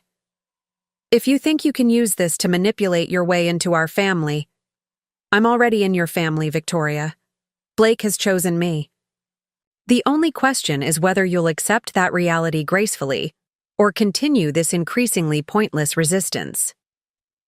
For a moment, genuine confusion crossed her face. She had expected me to be either intimidated by her or obviously mercenary, someone she could dismiss or buy off. My calm confidence unsettled her deeply. Who are you, really? She asked, studying me with new wariness. Exactly who I appear to be, I replied. The woman who loves your son. The woman who will be his wife. And perhaps, if you can move beyond your prejudices, an ally rather than an adversary. Before she could respond, the evening's program began, with Edward Harrington taking the podium to welcome donors and recognize major contributors to the I Foundation. Victoria gave me one last measuring look before moving to take her place in the front row. I watched as Edward delivered his practiced speech, all confidence and charm, showing no sign of the fear I'd glimpsed earlier. Blake joined him on stage, speaking passionately about the Foundation's educational initiatives and their impact on underprivileged communities. Looking at them side by side, father and son, representing the Harrington legacy, I felt the full weight of what was at stake. Edward was gambling with a heritage that wasn't solely his to risk. Blake deserved to inherit something real, not a hollow shell of former glory maintained through financial sleight of hand and social pretense. After the ceremony, as champagne flowed and the orchestra played, I found myself momentarily alone near one of the magnificent floral arrangements. Diane appeared beside me, elegant in black, ostensibly another wealthy donor, but actually there at my request to observe the Harringtons in their natural habitat. Edward looks rattled, she noted quietly. What did you say to him? I showed him my cards, I replied. Not all of them, but enough. And Victoria? She's suspicious but confused. She can't quite figure out my angle. Diane sipped her champagne thoughtfully. They're still underestimating you. That's good. For now, I agreed. But they won't, for much longer. I need to accelerate our timeline. Are you sure? Once you make your move with the mortgage, there's no going back. Blake will know everything.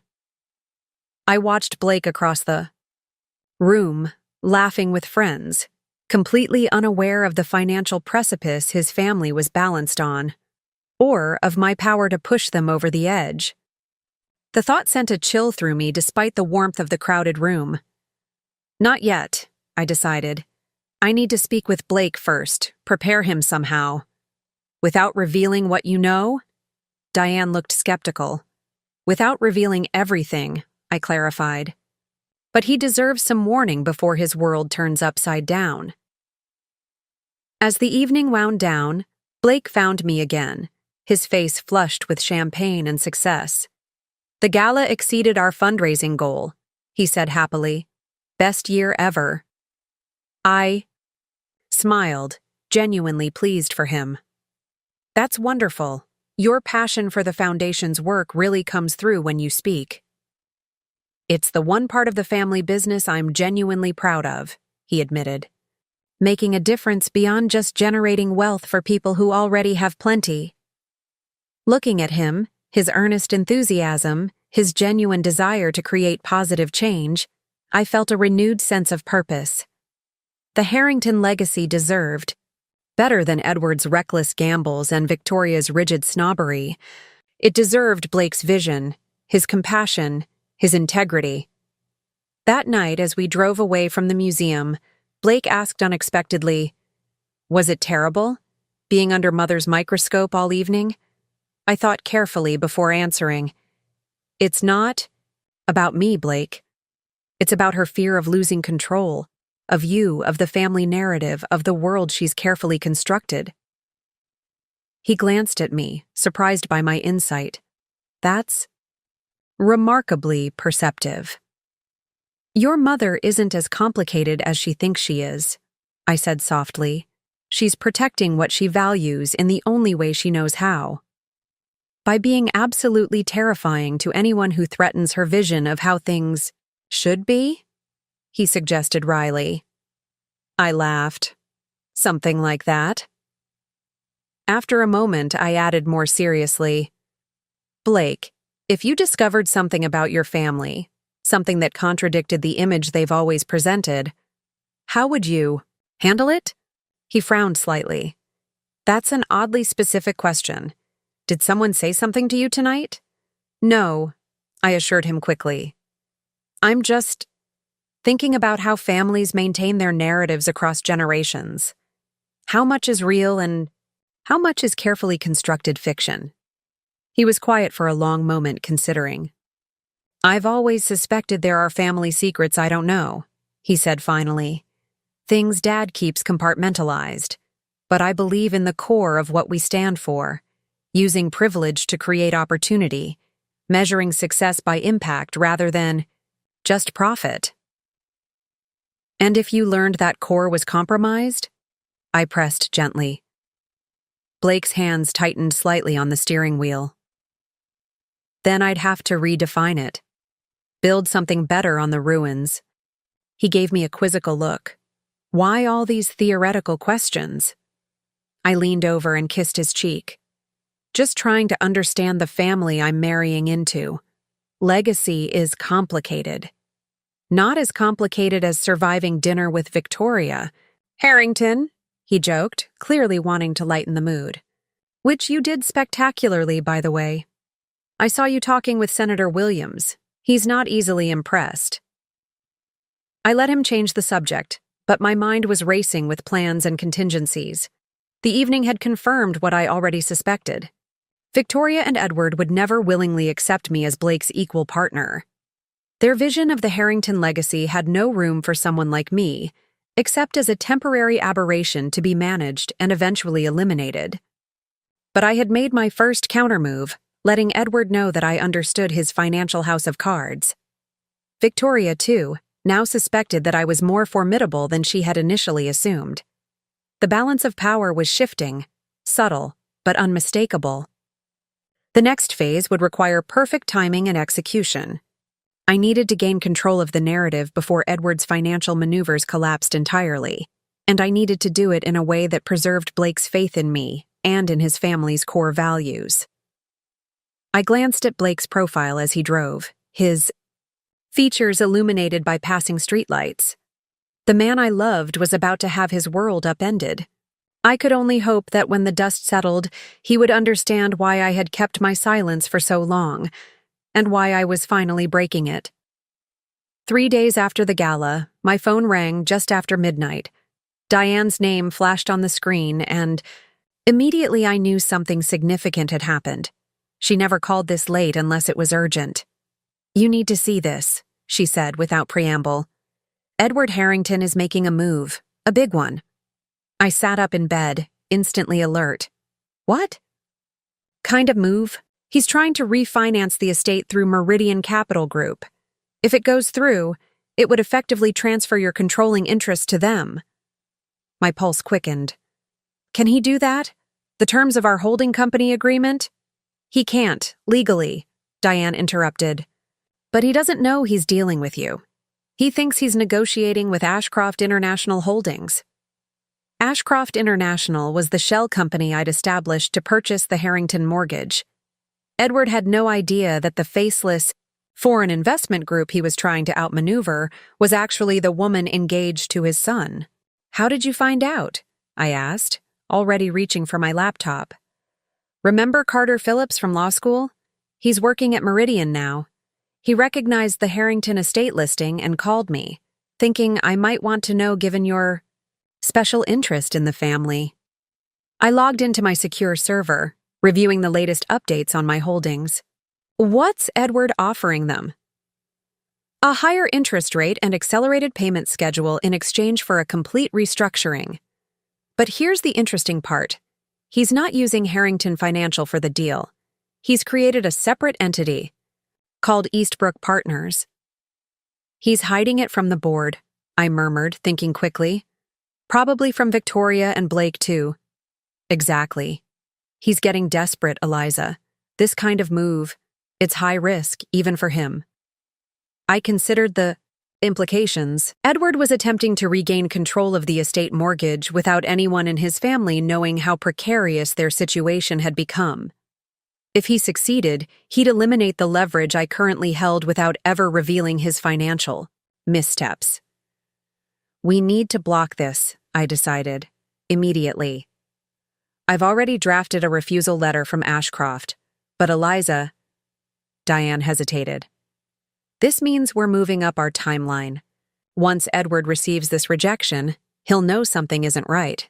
He'll start digging deeper. Then we need to be ready." I closed my laptop, my mind racing through contingencies.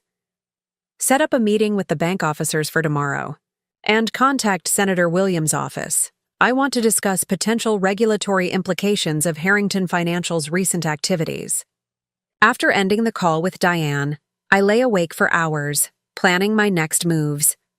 Edward's desperate gambit had forced my hand. I'd intended to approach Blake gradually, preparing him for the revelations about his family's finances and my role in them. Now I might not have that luxury. The following morning, I arrived at my office earlier than usual, reviewing the documents Diane had sent overnight. Edward's refinancing proposal was even more reckless than I'd initially thought. He was essentially betting the entire Harrington estate on a high-risk foreign investment that promised astronomical returns, but had all the hallmarks of a sophisticated scam. My intercom buzzed shortly after 9. "Ms. Bennett, Mr. Edward Harrington is here to see you." I stiffened in surprise. "Edward, coming to my office?" This was unexpected. "Send him in." Edward entered with the confident stride of a man accustomed to commanding rooms, but I detected an undercurrent of tension in his posture. He was impeccably dressed as always, but there was a tightness around his eyes that spoke of sleepless nights. "Eliza," he greeted me, declining to wait for an invitation before settling into the chair across from my desk. "I hope I'm not interrupting. Anything important?" "Not at all," I replied, carefully closing the folder containing his refinancing proposal. "What can I do for you, Edward?" He studied me for a moment, as if trying to solve a particularly vexing puzzle. "I've been thinking about our conversation at the gala, about your concerns regarding Harrington Financial." "I wouldn't call them concerns," I corrected smoothly. "Just observations." "Yes, well," he cleared his throat. "I believe there may have been some misunderstanding. The company is on extremely solid footing. Any temporary adjustments to our portfolio are simply strategic realignments to capitalize on emerging markets." I almost admired his ability to deliver corporate doublespeak with such conviction. Is that what you call leveraging the family? Estate for the third time in 2 years? Strategic realignment? His expression hardened. You seem remarkably well informed about private family matters. Financial analysis is my profession, I reminded him, and the mortgage history of the Harrington estate isn't as private as you might think. Edward leaned forward, dropping the pretense of casual conversation. Let's be direct. What exactly do you want, Eliza? Money? A position at Harrington Financial? Whatever your angle is, I'm prepared to be reasonable, within limits. The assumption that I must be angling for some personal gain was so predictable, it was almost disappointing. You misunderstand me, Edward. I'm not looking for a payoff or a job. My concern is for Blake. Blake? He seemed genuinely confused. Yes, your son. The man I'm going to marry. The one who believes he'll someday inherit a thriving family business and historic estate, not a shell company drowning in hidden debt. Edward's face flushed with anger. You have no right to interfere in family business matters. I'm about to become family, I reminded him. And unlike you, I'm not willing to let Blake walk blindly into a financial disaster you've created. For a moment, genuine fear flashed in Edward's eyes. Not fear of me, but fear of Blake discovering the truth. Blake doesn't need to know about temporary financial adjustments. I've weathered downturns before. The market will recover, and so will our investments. And if they don't? I challenged. If that venture in Singapore collapses completely? If Eastbrook Partners can't secure new financing for the estate? Edward went very still. How do you know about Eastbrook? I allowed myself a small smile. As I said, financial analysis is my profession. He stood abruptly, his facade of control cracking. Whatever you think you know, whatever you're planning, remember that you're dealing with a family that has navigated Boston politics and finance for 5 generations. Don't make an enemy of me, Eliza. I don't want to be your enemy, Edward, I said quietly. I want to be your daughter-in-law. I want Blake to have the legacy he deserves, one built on honesty and solid foundations, not desperate gambles and hidden debts. You have no idea what you're talking about, he snapped, but the uncertainty in his eyes betrayed him. Stay out of Harrington business matters. Focus on planning your wedding and leave the financial decisions to those of us who understand them. After he stormed out, I sat motionless for several minutes, processing the interaction. Edward was even more desperate than I'd realized. His visit had been an attempt to neutralize me, to buy my silence or intimidate me into backing off. Instead, he'd only confirmed what I already knew. The Harrington empire was teetering on the brink of collapse, and Edward was willing to risk everything to maintain the illusion of success and control. I reached for my phone and dialed Blake. Are you free for dinner tonight? There's something important we need to discuss. That evening, I prepared Blake's favorite meal in my apartment, pasta carbonara with a bottle of the Barolo he'd introduced me to on our 3rd date. This conversation would be difficult enough. I wanted the setting to be comfortable, intimate, free from the prying eyes of Boston society. When Blake arrived, he sensed my tension immediately. What's wrong? He asked, kissing me hello. You sounded serious on the phone. Sit down, I said gently. We need to talk about your family. His expression grew wary. What happened?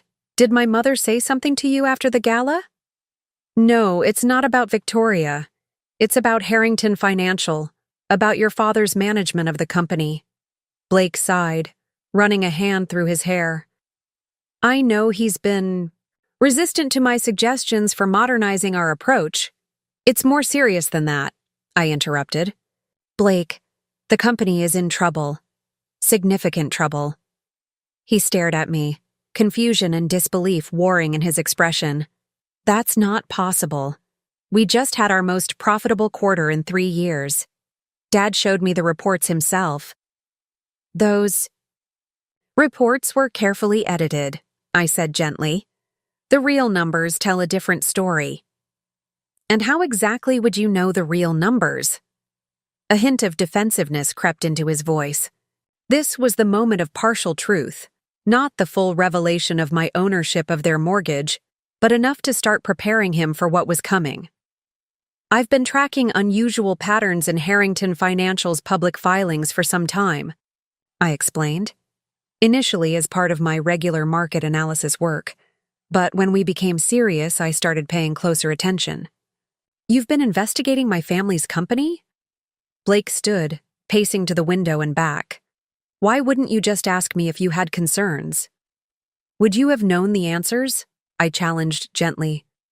Does your father share the complete financial picture with you, or just the highlights he wants you to see? Blake's silence was answer enough. After a moment, he sat back down, his expression troubled. What exactly are you claiming? I crossed to my desk and retrieved a folder containing a carefully curated selection of documents, enough to demonstrate Edward's financial mismanagement without revealing my personal stake in their mortgage. The European expansion has been losing money consistently for 18 months, I began, laying out reports and analyses. The Singapore venture you mentioned at the gala is on the verge of collapse, and your father has been taking increasingly desperate measures to cover these losses without allowing them to appear in the company's public statements. Blake reviewed the documents with growing alarm. His financial acumen was strong enough to understand what he was seeing. This can't be right, he said, but there was doubt in his voice. Dad would have told me if things were this bad. Would he? I asked softly. Blake, your father is mortgaging the family's future to maintain the appearance of success. He's created shell companies to hide debt, leveraged family assets including your estate, and misled the board about the company's true financial position. Why would he do that? It doesn't make sense. Pride, I suggested. Fear of being the Harrington who lost it all. Maybe belief that one more big play will turn everything around. Blake stood again, unable to sit still as his world began to crack around him. If what you're showing me is true, and I'm not saying I'm convinced it is, then the company could be facing bankruptcy, I finished when he couldn't say the word. Within 6 to 8 months, unless drastic measures are taken immediately. He shook his head, struggling to absorb the implications. And the estate? Our home? This was the most delicate part. I couldn't yet tell him that I controlled the mortgage, but I couldn't lie to him either. The estate has been refinanced multiple times. The current mortgage holder is a company called Ashcroft International Holdings. I've never heard of them. Few people have. They're a private investment group that specializes in acquiring distressed assets. Blake ran, his hands over his face, looking suddenly exhausted. Why are you telling me this now? Why not earlier? I needed to be certain of my facts, I said, which was true if incomplete. And I hoped that your father might change course before things reached this point. But he's making increasingly risky moves, Blake. Someone needed to tell you the truth before it's too late. He was quiet for a long moment, staring at the documents spread across my dining table. Finally, he looked up, his eyes filled with a mixture of hurt and determination. I need to confront him. I need to hear this from him directly. I think that's wise, I agreed carefully. But you should be prepared. He'll likely deny everything at first. What would you suggest? There was no sarcasm in his question. Only a genuine request for guidance. Go in with specific questions. Ask about Eastbrook Partners. Ask about the Singapore venture's actual returns, not the projected ones. Ask about the current status of the estate mortgage. Blake nodded slowly. And you're certain about all this? There's no chance you've misinterpreted something? I met his gaze steadily. I wish I were wrong, Blake, but the evidence is clear. Your father has been gambling with the Harrington legacy, and he's losing. He stood, gathering the documents. I'd prepared. I need time to process this. to figure out what to do. Of course. I touched his arm gently. Whatever you decide, I'm here for you. This doesn't change how I feel about you, about us. After Blake left, I called Diane to update her on the situation. I've told him about the financial troubles, but not about my ownership of the mortgage. Not yet. How did he take it? She asked. As well as can be expected, he wants to confront Edward directly. That could accelerate everything. Edward might panic if he realizes Blake knows the truth. That's what I'm counting on, I said. Edward needs to be the one to tell Blake about the refinancing attempts. Then when Blake discovers my connection to Ashcroft, it will be in the context of his father's deception, not mine. Diane sighed. It's a dangerous game you're playing, Eliza. The personal and financial are completely entangled now. They always were, I replied. From the moment I fell in love with Blake Harrington. The next 24 hours would be critical. Once Blake confronted his father, the carefully constructed facade the Harringtons had maintained for years would begin to crumble. Victoria would fight viciously to preserve appearances. Edward would scramble for new financial maneuvers. And eventually, inevitably, the truth about Ashcroft International and my role in controlling their mortgage would come to light. I had set events in motion that couldn't be reversed. All I could do now was ensure that when the Harrington legacy finally shattered, Blake would be positioned to rebuild something better from the pieces. Something authentic, something sustainable. Something worthy of the man he truly was, not the heir his parents had tried to shape him into. Blake called me at dawn the next morning, his voice tight with barely controlled emotion. I need to see you. Now. 30 minutes later, he was at my door, his normally immaculate appearance disheveled, as if he'd been up all night. The moment I let him in, I knew that something fundamental had changed. You were right, he said without preamble, pacing. My living room like a caged animal. All of it. The company's finances, the hidden debt, the refinancing attempts. It's actually worse than you thought. I guided him to the couch, pressing a cup of coffee into his hands. You confronted your father?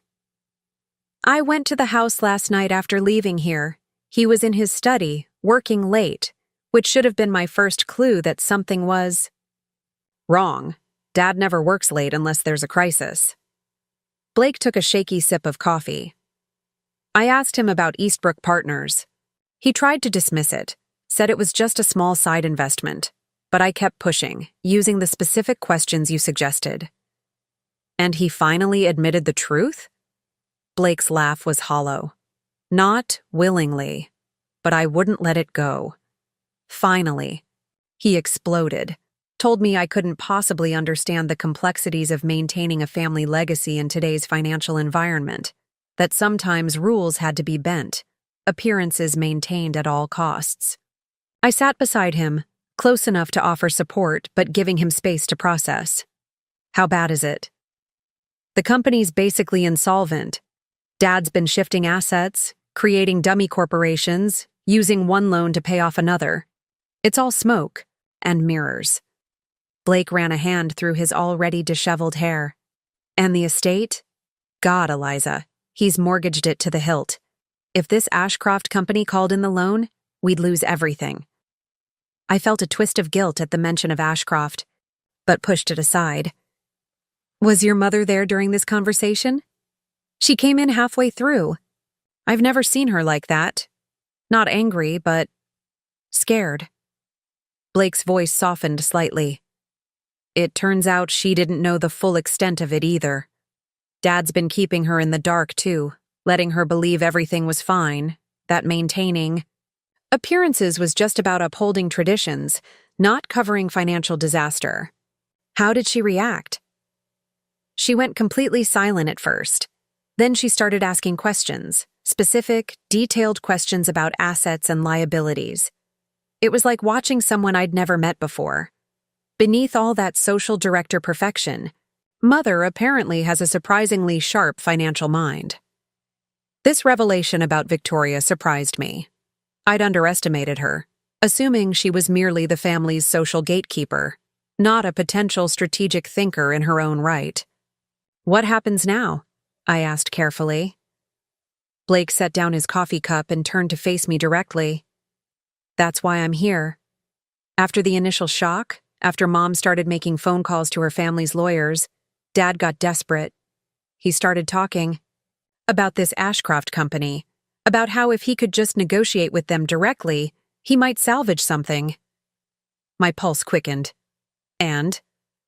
"He said the strangest thing. He said he'd tried to research them, tried to find out who really controls Ashcroft, but kept hitting dead ends. Shell companies, offshore accounts, a deliberate maze designed to hide the true ownership." Blake's eyes locked with mine.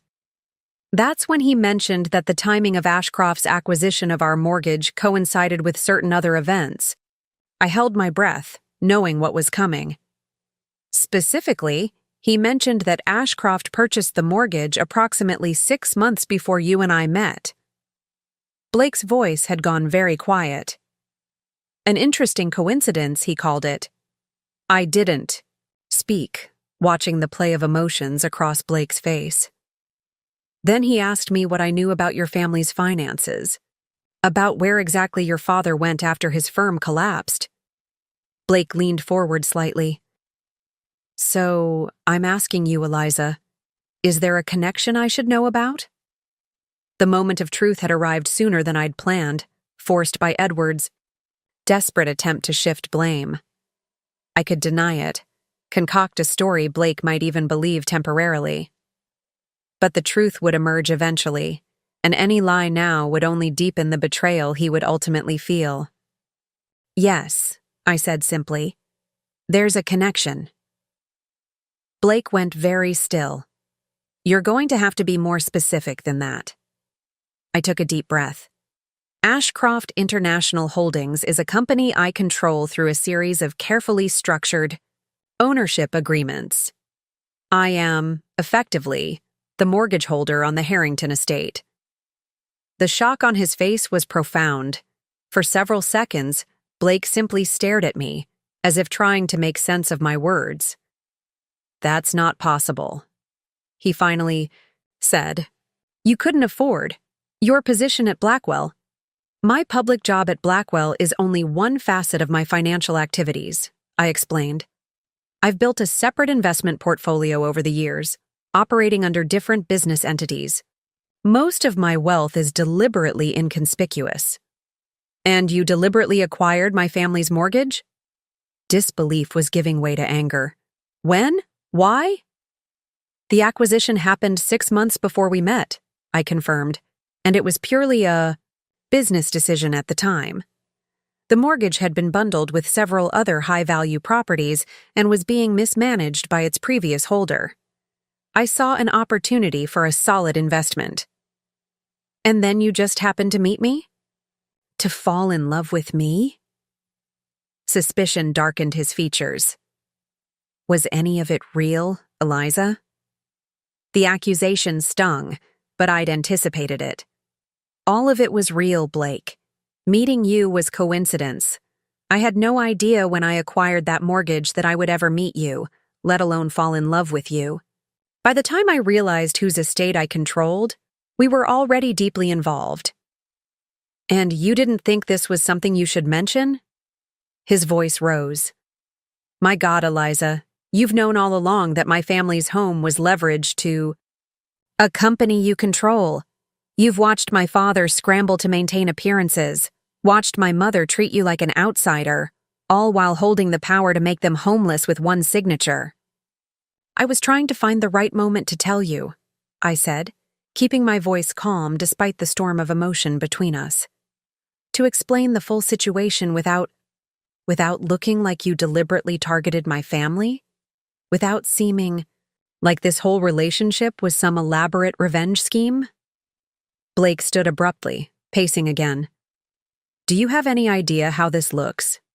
"I know exactly how it looks," I acknowledged, "which is why I've been so careful about how and when to reveal the truth. But Blake, you have to believe me. I love you. That has nothing to do with the mortgage or your family name. Really?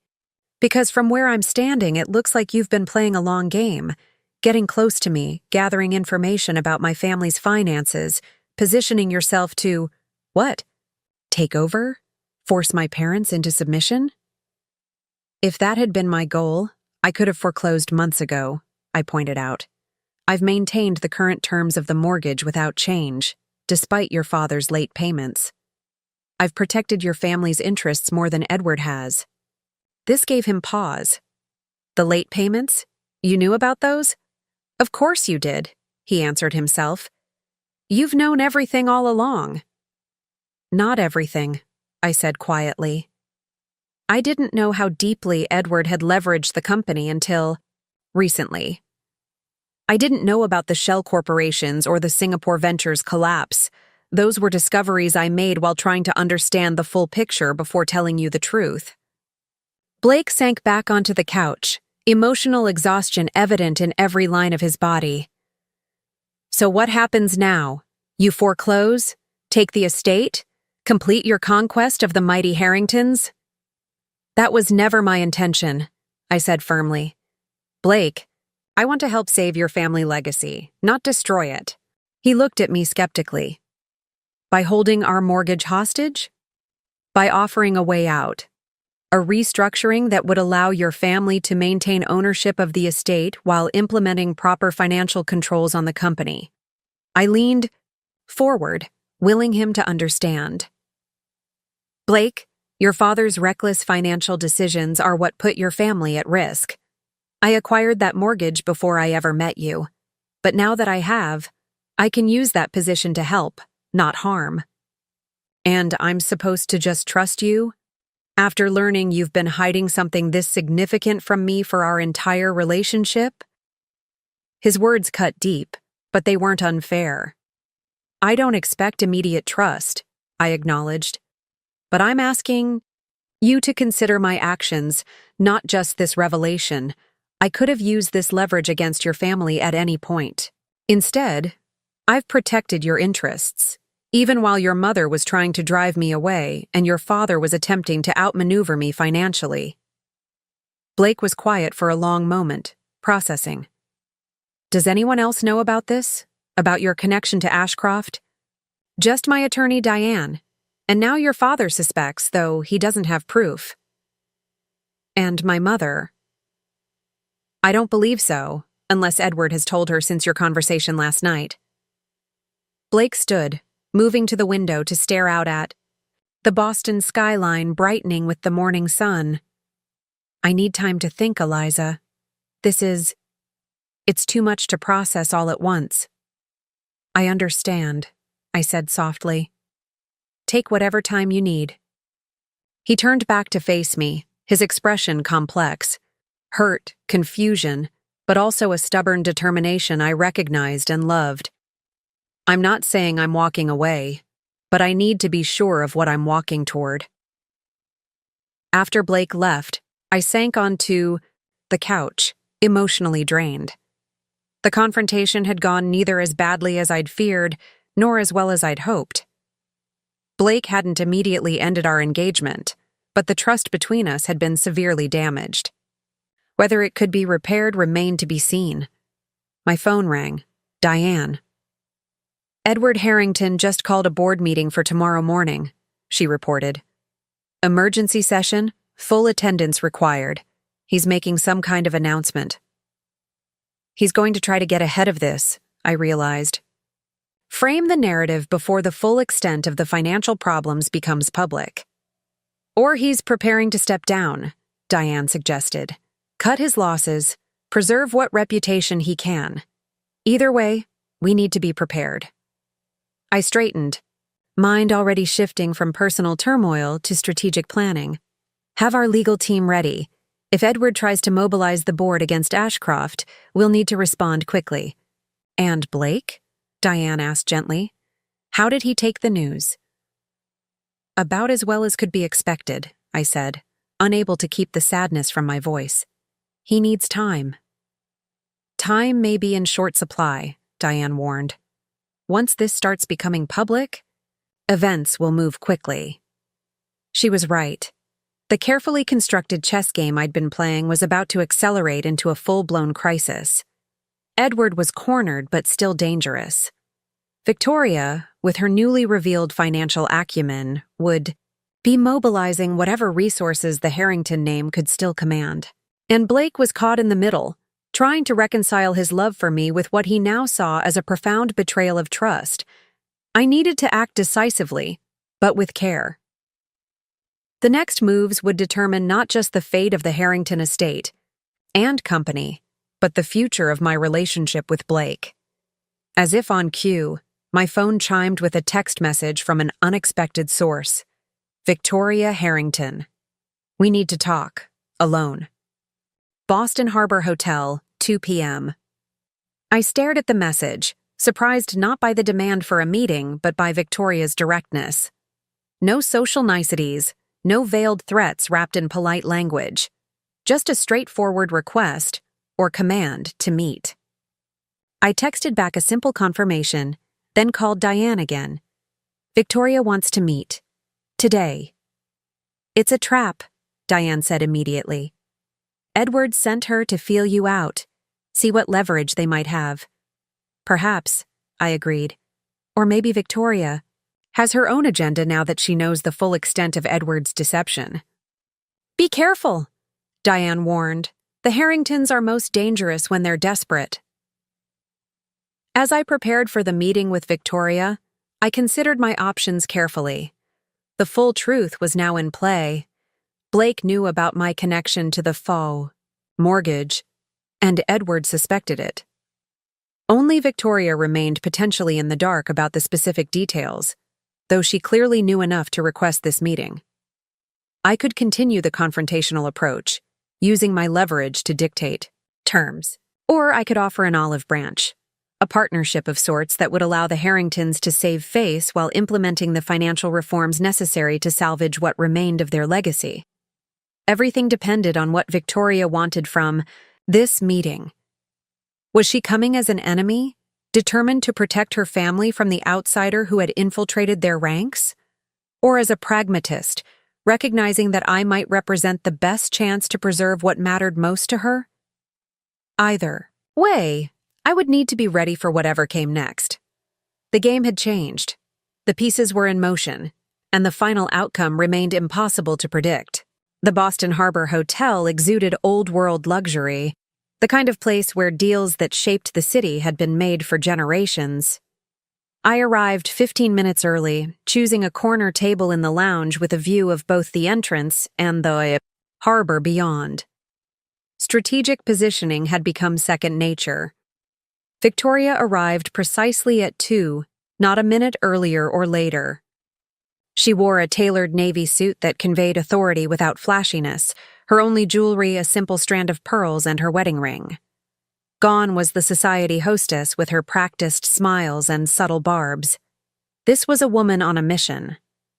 She spotted me immediately and crossed the room with purposeful strides, declining the server's offer of assistance. As she took the seat across from me, I noticed the subtle signs of strain, slight shadows beneath her eyes, a tightness around her mouth that even expert makeup couldn't fully conceal. "Thank you for coming," she said, foregoing the usual social niceties. "Your message was compelling in its directness," I replied. A server approached, and Victoria ordered tea without consulting the menu. I asked for the same, and we sat in taut silence until he departed. "Blake came to see you this morning," she said, not a question. "Yes. And you told him about your connection to our mortgage." So she knew. "Yes," I confirmed, though it seems Edward had already planted the seed of suspicion. Victoria's mouth tightened. "Edward has made many miscalculations recently. That was just one of them." She leaned forward slightly. "What I want to know, Eliza, is whether acquiring our mortgage was part of a deliberate strategy to infiltrate our family." "No," I said firmly. "The acquisition was a business decision made months before I met Blake. Our meeting was coincidence. But you maintained the deception after you realized whose mortgage you controlled. she pressed. I maintained privacy about my financial affairs, I corrected, as your family has certainly done about yours. Victoria acknowledged this with the barest inclination of her head. Fair point. She paused as the server returned with our tea, waiting until he had departed again before continuing. You must understand how this appears from our perspective. The timing is suspect. I understand completely, I said, meeting her gaze directly. If our positions were reversed, I would have the same suspicions. But the truth is simpler, if less dramatic. I saw an undervalued asset, acquired it as part of my investment strategy, and then unexpectedly fell in love with the son of the family, whose property I now controlled. Victoria studied me over the rim of her teacup. And now that you hold this leverage over us, what do you intend to do with it? Foreclosure would certainly be within your rights, given Edward's recent payment.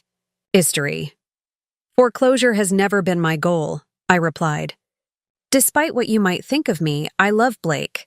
I don't want to destroy his family legacy. Then what do you want? The question was blunt, businesslike. I considered my answer carefully. Initially, recognition, acceptance. When you looked me in the eye at our engagement party and told me I would never be part of your family, it solidified my resolve to prove you wrong. A flicker of something, recognition, perhaps even regret, crossed Victoria's face. And now? Now I want what Blake wants. A family legacy he can be proud of. Not one built on deception and financial manipulation, but on solid foundations and genuine value. Victoria set down her cup with deliberate precision.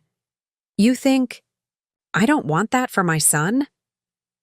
I think you've been so focused on maintaining appearances that you've lost sight of what truly matters to Blake. Her eyes flashed with momentary anger, but she controlled it quickly. You presume to know what matters to my son after less than a year. I've known him his entire life. Have you? I challenged gently. Do you know that he dreams of restructuring Harrington Financial to focus on sustainable investments? That he values impact over profit margins? That he's stayed in a role that frustrates him out of duty to a legacy he believes in, even while that legacy was being hollowed out from within? Victoria was silent for a long moment, her expression unreadable. You believe you understand my son better than I do. I believe I've listened to him in ways you perhaps haven't, I said. Not because you don't care, but because you've been so certain of what his future should look like that you haven't asked what he wants it to be. The bluntness of my assessment hung between us. I'd expected anger, dismissal, perhaps even a dramatic exit. Instead, Victoria surprised me. You may be right, she said quietly. Not about everything, but perhaps I have been too rigid in my vision for Blake's future. She straightened her already perfect posture. But that doesn't change our current situation. Edward has placed our family in an untenable position, and you hold significant leverage over us. Which brings us to why you wanted this meeting, I prompted. Victoria nodded once decisively. I want to propose an alliance. Of all the possibilities I'd considered, this was perhaps the most unexpected. An alliance. Yes. Victoria leaned forward slightly. Edward will be forced to step down after tomorrow's board meeting. The extent of his financial mismanagement cannot be concealed any longer. The company needs new leadership. Leadership with vision, integrity, and financial acumen. Blake, I realized. Blake, she confirmed. With the right support, the right partnership. I studied her carefully. And where do I fit into this scenario? You hold our mortgage. You clearly have financial skills that exceed what your current position would suggest, and despite everything, Blake loves you. Victoria's expression remained composed, but I detected the effort it cost her to make this acknowledgement. I'm proposing that instead of being adversaries, we become allies in salvaging what matters most, the core of the Harrington legacy, reshaped for a new era. With Blake at the helm, I said slowly. And you still maintaining influence behind the scenes. A ghost of a smile touched Victoria's lips. I prefer to think of it as offering guidance based on decades of experience. But yes, I would remain involved. As would you, if you choose to accept this proposal. What exactly are you suggesting? That I join Harrington Financial in some capacity? I'm suggesting that you bring your financial expertise into the family officially, rather than exercising it from the shadows. A restructuring of both the company and our personal holdings, with your involvement not as an outside creditor, but as a family member. The irony of this proposal, coming from the woman who had looked me in the eye and told me I would never truly be part of her family, was almost dizzying. And what would this restructuring entail? Victoria laid out her vision with unexpected clarity and detail. The mortgage would be renegotiated on more sustainable terms. Edward would retire with a consulting title but no actual authority. Blake would assume leadership of a streamlined, refocused Harrington Financial, implementing many of the changes he had advocated for years. And I would have a formal role in the reorganization, leveraging my financial expertise while gaining legitimacy within Boston's business community. You've thought this through very thoroughly, I observed when she finished. I've had a sleepless night to consider our options, Victoria replied dryly. After 30 years of marriage, discovering that your husband has nearly bankrupted your family tends to focus the mind wonderfully. Despite everything, I felt a reluctant admiration for her resilience. And Blake? Has he agreed to this plan? I haven't discussed the specifics with him yet. I wanted to approach you first, to determine if such an alliance was even possible. Given our history, you mean? Victoria met my gaze directly. Yes, I've made my feelings about you quite clear in the past. I believed you were an outsider attempting to capitalize on my son's affections. I now recognize that assessment may have been incomplete. Coming from Victoria Harrington, this was tantamount to a full apology. That's very magnanimous. Of you, I said carefully. It's practical, she corrected. The circumstances have changed. Adaptability is essential for survival. I very nearly smiled at hearing my own words from the dinner party echoed back to me. Indeed it is. But there's one significant question you haven't addressed. What makes you think Blake will want any part of this restructuring after learning how his father has deceived him and how I've kept my own secrets? For the first time, uncertainty flickered across Victoria's composed features. Because despite everything, Blake believes in the core of what the Harrington name should represent. Not the social posturing or the trappings of wealth, but the potential to create lasting positive impact. She hesitated, then added more quietly, and because he loves you, Eliza, deeply, in a way I've never seen before. The simple sincerity of this admission touched me unexpectedly. Has he told you that? He didn't need to. I know my son, even if I haven't always listened to him as I should have. Victoria straightened, her moment of vulnerability passing. The question is whether you love him enough to move past recriminations and work toward a shared future. I do love him, I said without hesitation. But reconciliation isn't entirely up to me. Blake feels betrayed, by his father, by me. He needs time. Time is the one luxury we don't have, Victoria said grimly. Once tomorrow's board meeting concludes, the situation will begin to become public. We need to present a united front before then. She was right, of course. The Boston financial community was small and rumors spread quickly. If Blake, Victoria, and I could align our interests before the inevitable publicity, we might still shape the narrative rather than be victims of it. What are you proposing specifically? I asked. A meeting. Tonight. You, me, Blake, and Eleanor, who, incidentally, has suspected your financial involvement for some time. She's quite impressed with you, though she'd never admit it directly. I raised an eyebrow. Eleanor knows? My mother-in-law misses very little, Victoria said with the faintest hint of rueful admiration. She approached me this morning with her own theories about your connection to Ashcroft International.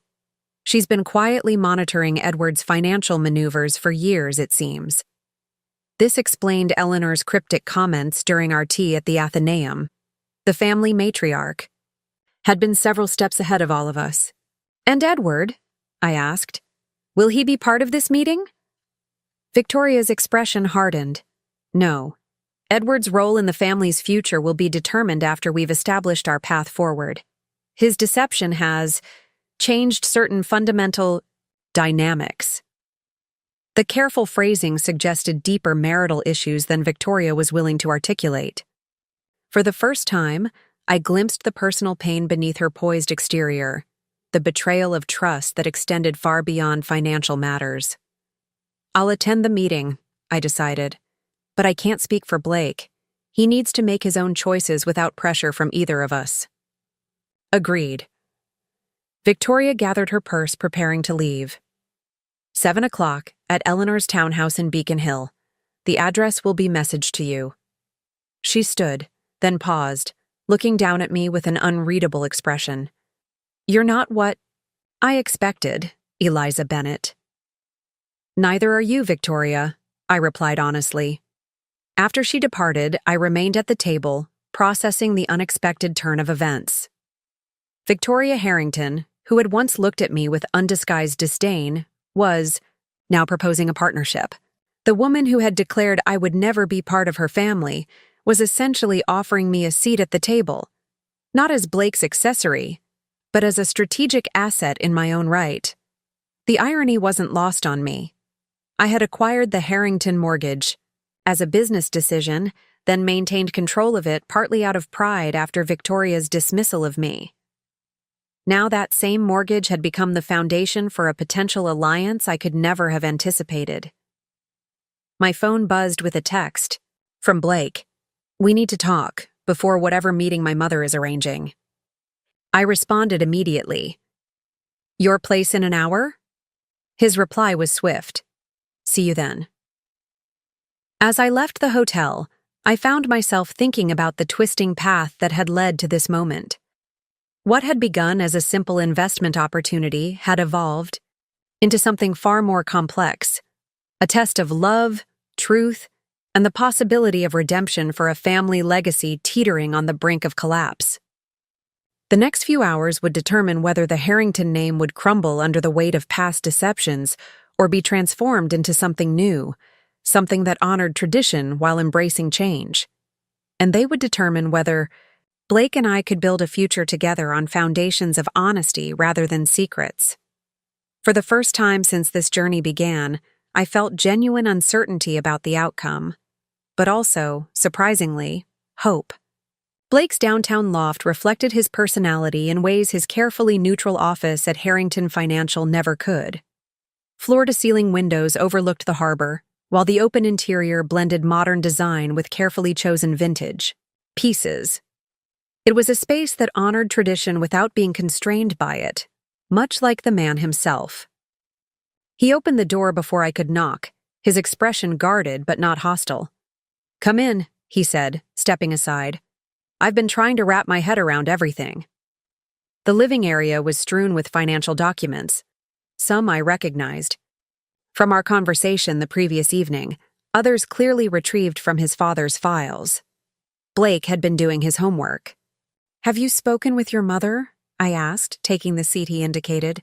Briefly, she mentioned a family meeting tonight but was surprisingly vague about the details. He sat opposite me, studying my face.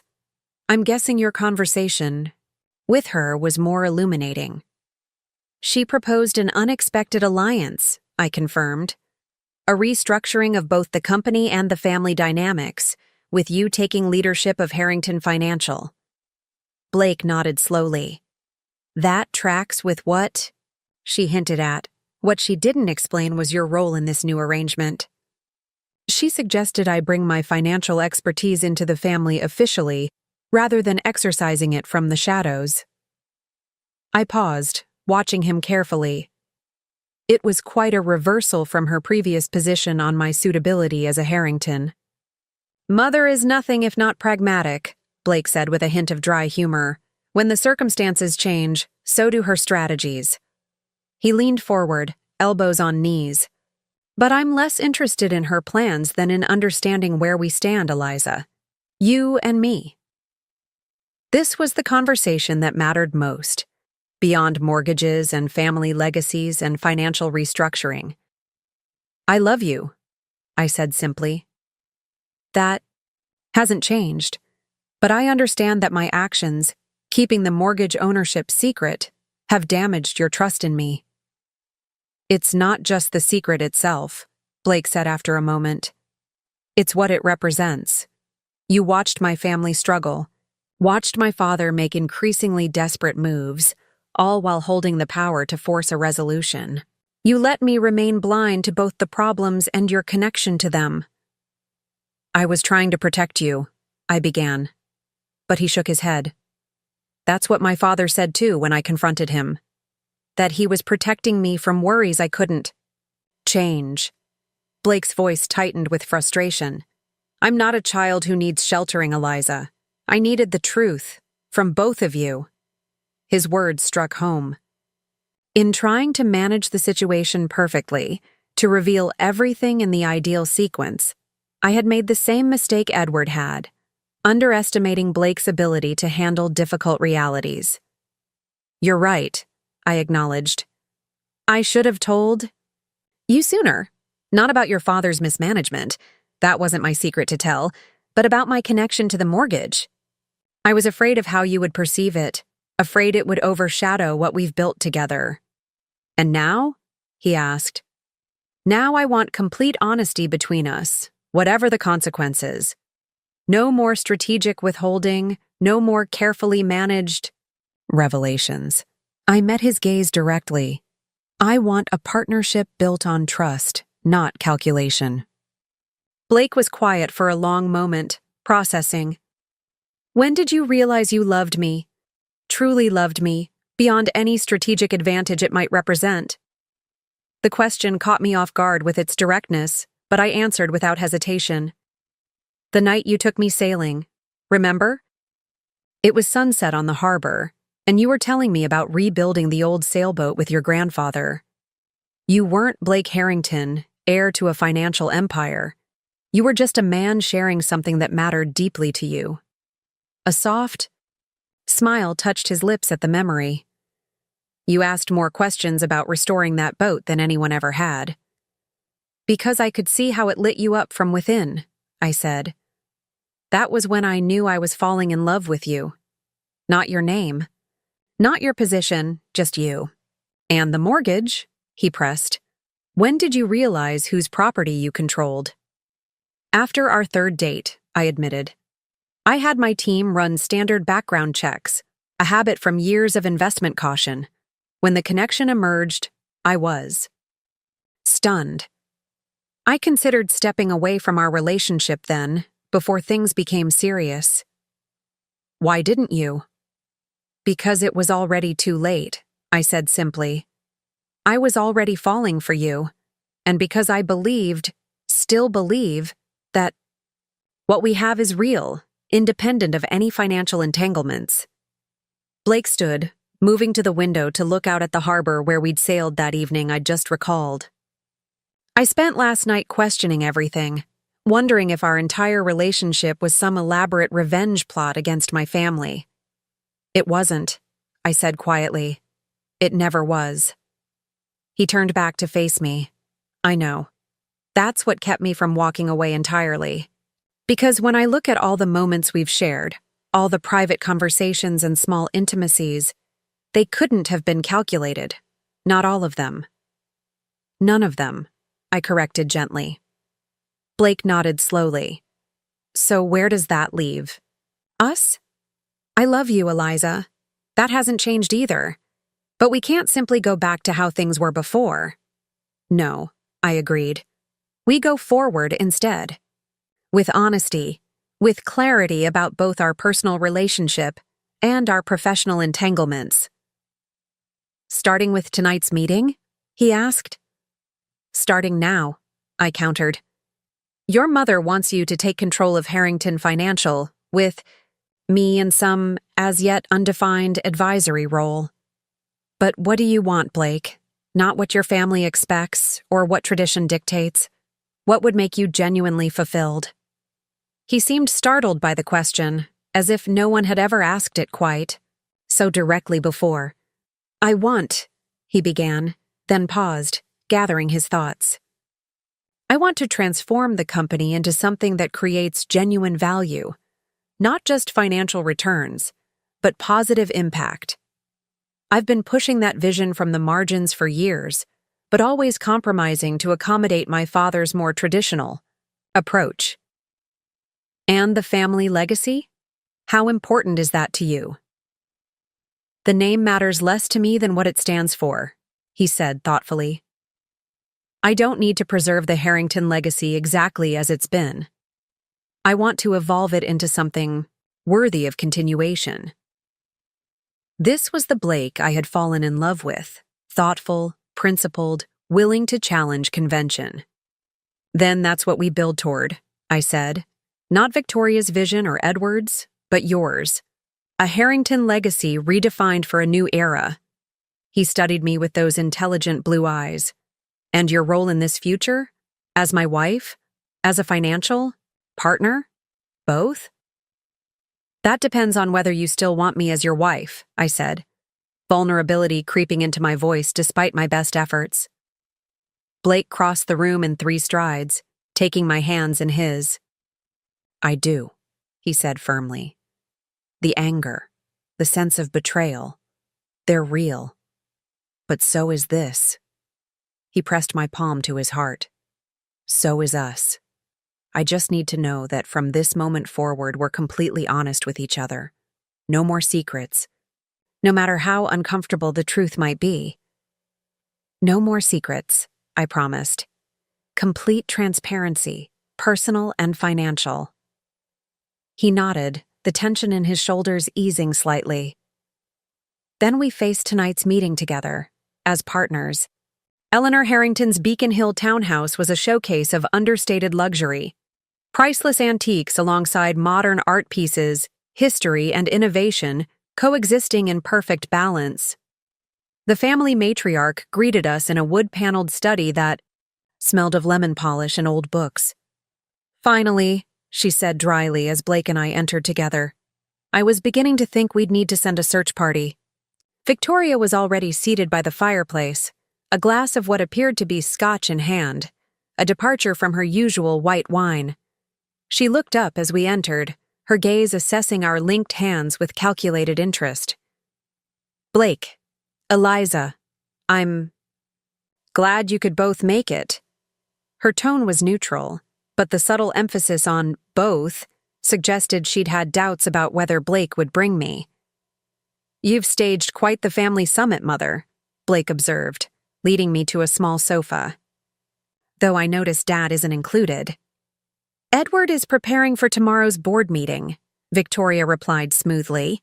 His presence would complicate tonight's discussion, which is a diplomatic way of saying we're planning the future of Harrington Financial without him, Eleanor interjected, never one to mince words. After nearly driving it off a cliff, he's forfeited his right to navigate the recovery. Blake looked between his mother and grandmother. So this is a coup? This is a rescue operation, Victoria corrected. And unlike your father's secretive maneuvering, we're being transparent about our intentions and including all relevant parties. She nodded in my direction, acknowledging my presence in a way she never had before. Then let's be completely transparent, Blake said firmly. I know about Eliza's control of our mortgage through Ashcroft International. I know about Dad's financial mismanagement and the company's precarious position. What I don't know is exactly what you're proposing as a solution. Victoria exchanged glances with Eleanor, who nodded slightly. We're proposing a complete restructuring, Victoria began. Harrington Financial would be streamlined, refocused on core competencies with an emphasis on the sustainable investment approaches you've been advocating. You would assume leadership with Eleanor and me maintaining board positions, but ceding operational control. And the estate mortgage? Blake asked. That's where Eliza comes in, Eleanor said, turning her penetrating gaze on me. We're proposing a renegotiation of terms that would allow the family to maintain ownership while implementing proper financial controls. In exchange for what? I asked, though I suspected I knew the answer. A formal role for you in the company, Victoria confirmed. Your financial acumen would be an asset in the restructuring process. And, she added with the faintest hint of irony, it would help integrate you into the family business in a way that acknowledges your unique qualifications.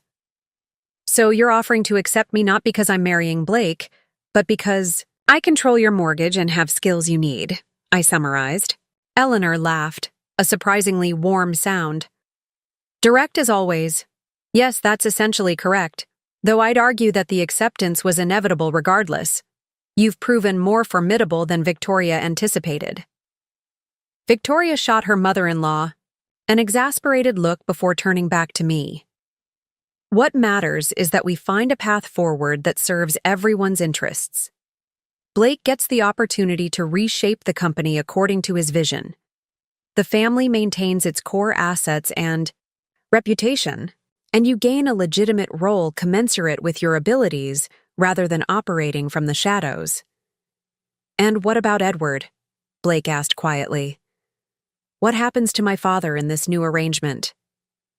A brief silence fell over the room.